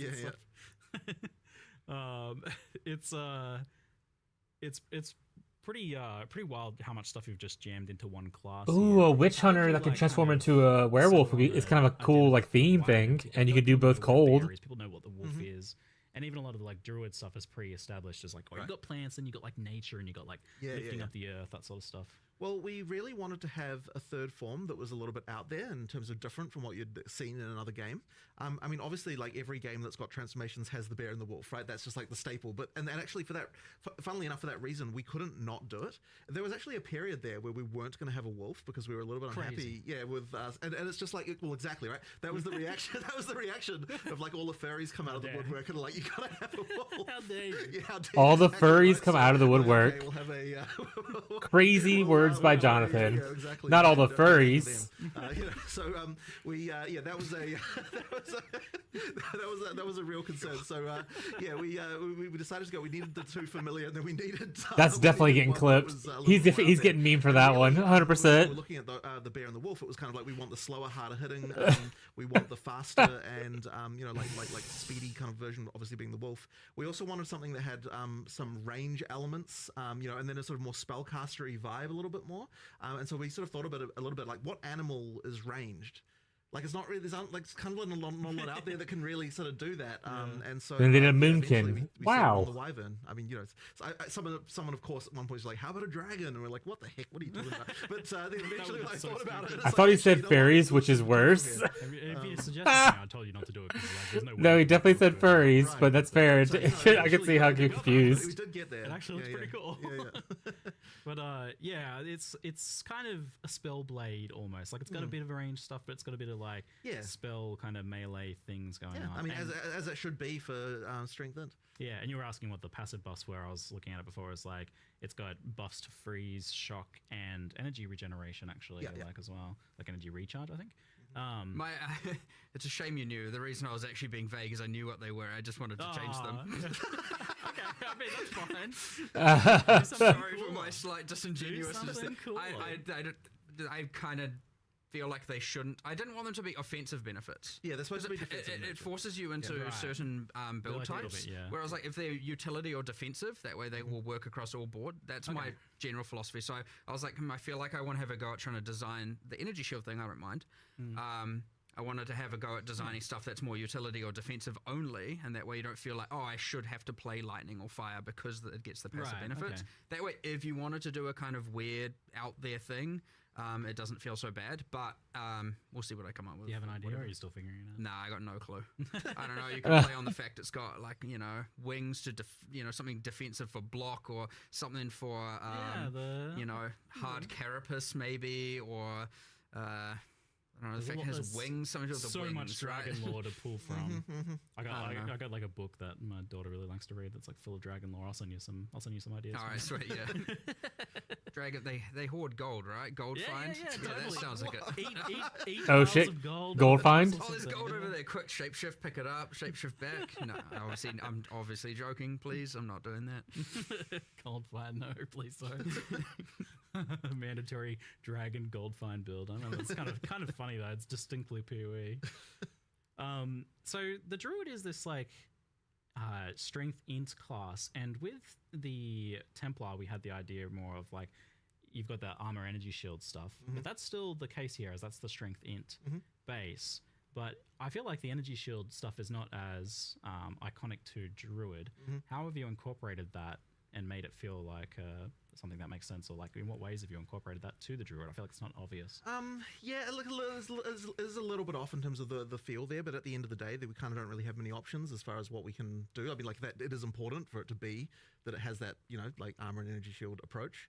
There's a few sort of interesting, what do you call them, spirit reservation gems. I don't know what I can never remember what the official name of that is. That sort of interact with that stuff in a dual way. So there's like that bark skinned thing that effectively allows you to take advantage of energy shield to generate armor. Like, so when you lose energy shield, you get armor instead, and like it like creates little bits of bark on your skin. Cool. As you there's like things like that we've added. But yeah, it's a little bit of a thematically weird thing. I think probably the weirdest part about that is like, yeah, you're gonna have energy shield as a bear. It's a bit strange.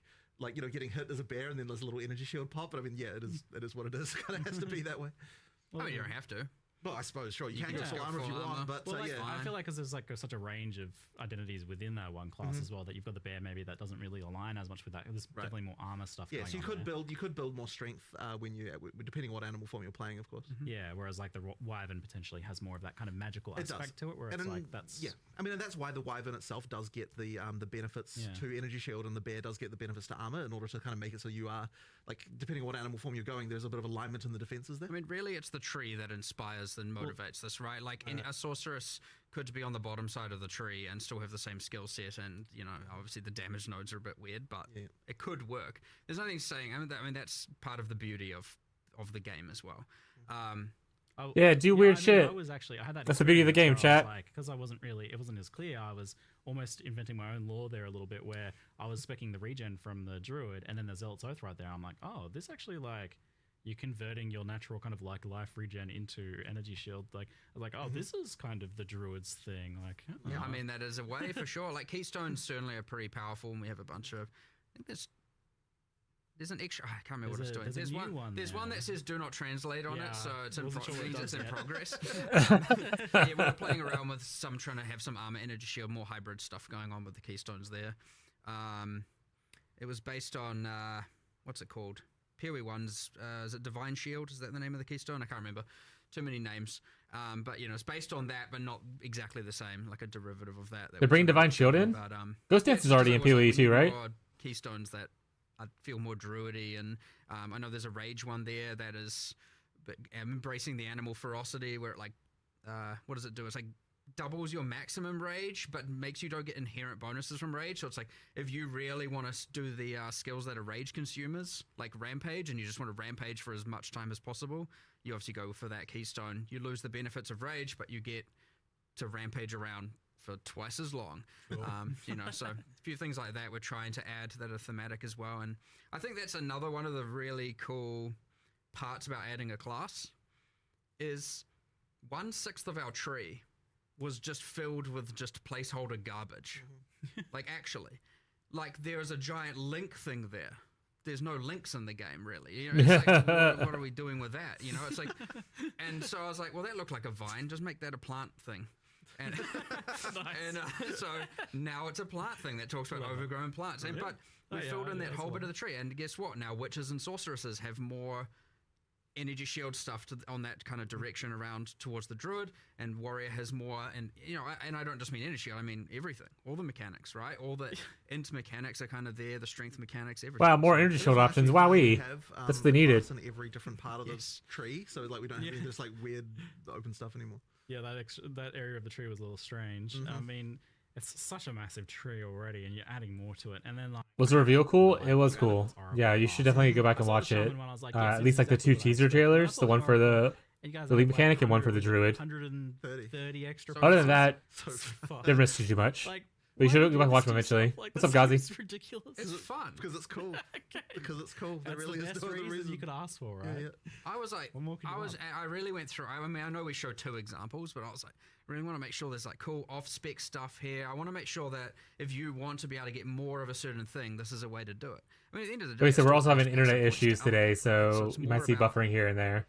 You know, maybe you want some stuff that normally you'd have to go to the deck section for and get, you know, maybe some projectile related stuff, and now you can get it up there because it allows for some kind of weird off class. And it was all themed around, you know, if you got to live your life again, what would you change? Like, what different paths would you take? And so it's this interesting, like, it's an existential crisis as a node. That fits POE. Initially, I always write my little blurbs about them to you know, get them in the live stream, and I was like, it's got all the passives not yet added to the game. I thought it was an interesting way of looking at it. Not that that's actually how it is, but I thought it was like a kind of... Oh no, internet issues are back. Like lessons you learn, you get to now use in advance kind of... I thought it was just a cool thematic thing that linked to the class. Oh, I'm definitely going to play. The druid is really cool looking. Kind of thing, there's very seamless like transitions between like being an animal and being the human form, and like how your spells interact and stuff like that. And I'm just there's 3 different forms. You have the... big drop coming. If we say that about everything, you get they have like bear form, wolf form, and wyvern form. And I mean, even the shamans, like runes revealing hidden powers. Like, the temple building is really cool in the Vol temple as well. A large amount of cumulative time over a while, right? Any rune we add, anything like we have to add and consider the shaman stats, and that's another whole axis of things. We have to meta balance every league, and same with the oracle passives. And every time we change the tree, and like when we eventually add the Templar, we're gonna have to relocate all those nodes because that tree's going to get a giant. Now we've got 2.5 classes in one section.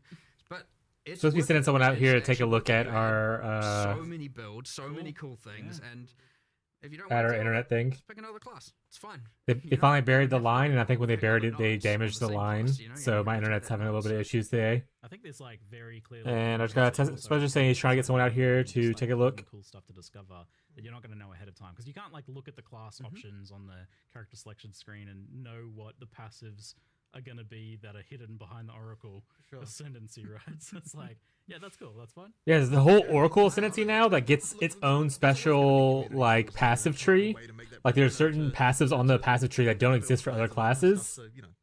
I love the secret stuff. I actually got my secret Abyssal Lich. Yeah, wild. It was an actual final secret, and maybe there's more. Well, you want to do more of that, don't you? I can tell. Look at him. He wants to do more. And the Shaman Ascendancy looks really cool too, for just being like a secret things they can find, and it isn't just like you get an apocalypse spell and stuff like that. Oh my goodness, we're dropping a lot now. 1000% pre-planned. Out of the gate. Like, I understand the need. Rain probably making it worse. Yeah, if they damage the line and then rain got into the line, that's going to cause issues. So I'm sorry for people who are newer here, might be watching for the first time. Not bad for the internet issues, but ISP is hopefully working on it. So just trying to send someone out here to look at it soon. I think the design's super interesting here. But some of the questions were that I think people are a bit confused about like the talismans and the forms and how that stuff works. So the talismans are effectively just like another weapon. Yeah, exactly. But the talisman thing being able to be used by anyone is kind of interesting to me. The fact that you don't necessarily need to be a druid to transform into like a bear or a wyvern is actually very, very cool. So So the changing form by utilizing it makes me kind of obviously you've got interesting, two weapon sets inherently, and the talisman like being like a features witch certain hunter or things being a ranger, that kind of stuff, and being able to just turn into an if you're animal. playing a druid, you are going to have to learn how to use weapon specialization passives and stuff like that if you want to have the spellcaster and melee thing. Now, a lot of the passive tree nodes, like in the druid section of the tree, all have like attack and spell damage and that kind of stuff. So like certainly for most of the start of the class, you won't have to worry about it. But as you get deeper in, and if you want to do hybrid spell attack, you are going to have to think about like, okay, what are my attack passives, what are my spell passives, and Because I'm just thinking about how to turn my witch hunter from last season into like essentially a wolf slash crossbow hybrid kind of thing, both doing cold focus stuff. Like using the actual skills just happens automatically. Like I didn't ever have to actually go in and no, you don't have to worry about that part. Just because of the fact that because this has always been the rule, but it's really apparent here. Like if it'll swap to the weapon set that can use the ability, so therefore you don't have to actually tweak it. You just put it in and it kind of works. So like if I tried to use my spell, it would shift to human automatically and use the staff. So like that was all. And that's very cool that just pressing the button for the skill transforms you to the weapon you need to use it, instead of you having to actually weapon swap to then get access to the skill. A situation with those where because it's usable on both. Now you have to start going in there and tweaking that stuff, but because it makes it much simpler when you don't have to worry about that. Yeah, so there's a decent onboarding there, given the potential complexity of that. All right, so we'll move on now to the Fate of the Val expansion, and there's definitely more of a clear divide between the two things, and you even actually made two separate trailers this time around. Well, it would have been super weird to have these two completely clashing themes in the trailer. So in the end we were like, normally of course we'd make one trailer with everything, but we're kind of like, man, it's really hard to unify these two things in a kind of reasonable way. So in the end we decided to go with two trailers and just show the content completely separately. And they're not connected. They not at all, have right? To be, right? They're not. Aside from both of Oh my goodness! them having a buttocks in it, they're not connected. Hey, both have a buttocks in it. That just happened. Yeah, that was total accident, by the way. It was just two totally unrelated. Yes, sure. I was praising the equality of it. Right. Yeah, I was great. There's buttocks for everyone here in this trailer. Excellent. Thank you. So this expansion is, and we saw this a little bit where you tried to work in the previous League mechanics into story quest stuff, which I was super keen on. This expansion definitely feels much more deeply linked into the campaign and story, to the point where Doriani's saying, go back in time and try and change these things that happened in the campaign. I was like, this feels like a major campaign story beat. So going on now. There's a few things going on there. So initially, this League, unlike I think what we've done too much of in the past, the storyline develops quite a lot more through the campaign with different events that happen and sort of link in a lot. And part of the reason originally for that is that one of the things we sort of don't like necessarily about what leagues do is you've got this situation where you walk out of town in literally the first area, and it's some eldritch entity is immediately recruiting your services. You know what I mean? It's actually very unfortunate. Put this rusty thing in your body. Exactly right. So we kind of wanted to try and make sure that there's a little bit more it doesn't. Hey, feel Bucko. the world is on your shoulders right from the get go. There's actually a little bit a growth of epicness throughout the League. So if we'd have had it, so it's you're time traveling into the past. The moment you walk out the gate, it's okay, it's just not quite right. So we decided what we'll do is we'll make so that there is the temple. We've got a kind of almost a baby version of the mechanic where you've got a lesser number of rooms. It's kind of a bit simpler, to start out with. And then once you pass the sort of key point in the storyline, then it really opens up. You go into the past. You've got a little more story stuff going on. It did add quite a lot more work to kind of have to make two versions of a bunch of things and that kind of stuff. But I think it is worth it because it means that it feels like the League has a lot more going on, and it just doesn't kind of break you don't break immediately the feeling of the world, which They didn't mention any of the swords or anything like that yet, though. Even though it was teased that we would have swords. Dark horror, gothic, secondary, 3 dimensions deep of I'm in the past or in some sort of demon realm now. I don't know what's going on here. And it's fine as you go, but this is actually one of the challenges I think we're going to have just designing leagues generally, is that they're going to require a bit more work to make them feel right. I mean, even just something as simple as the Val sacrifice circles that you get throughout the world.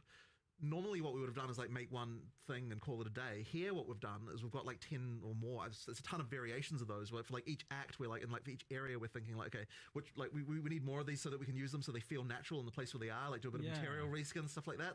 That's kind of the stuff that we now need to do to sort of make it feel like you're not breaking the world stuff. The POE1 style, betrayal basement You know, you just okay, Just so there's just a randomly. basement everywhere, like in the mud flats. Like, okay, Yeah. It just doesn't fly anymore at all. Yeah, So yeah. like we want to make sure that these things are way more believable. Right.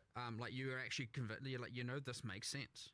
You know, Yeah. I'm not just in a basement in the mud flat in a swamp. You want to rewatch everything Yeah, since the we're Val's a in very the middle of that? distinct thing, Sorry, and it's bud. very like tied to Act 3 as well. So Hopefully you're getting I your was drops, worried about, though. like the tone of Act 1 with the Val stuff, but then like it fits in reasonably well. Like you've Right. definitely taken good care to make sure that it doesn't.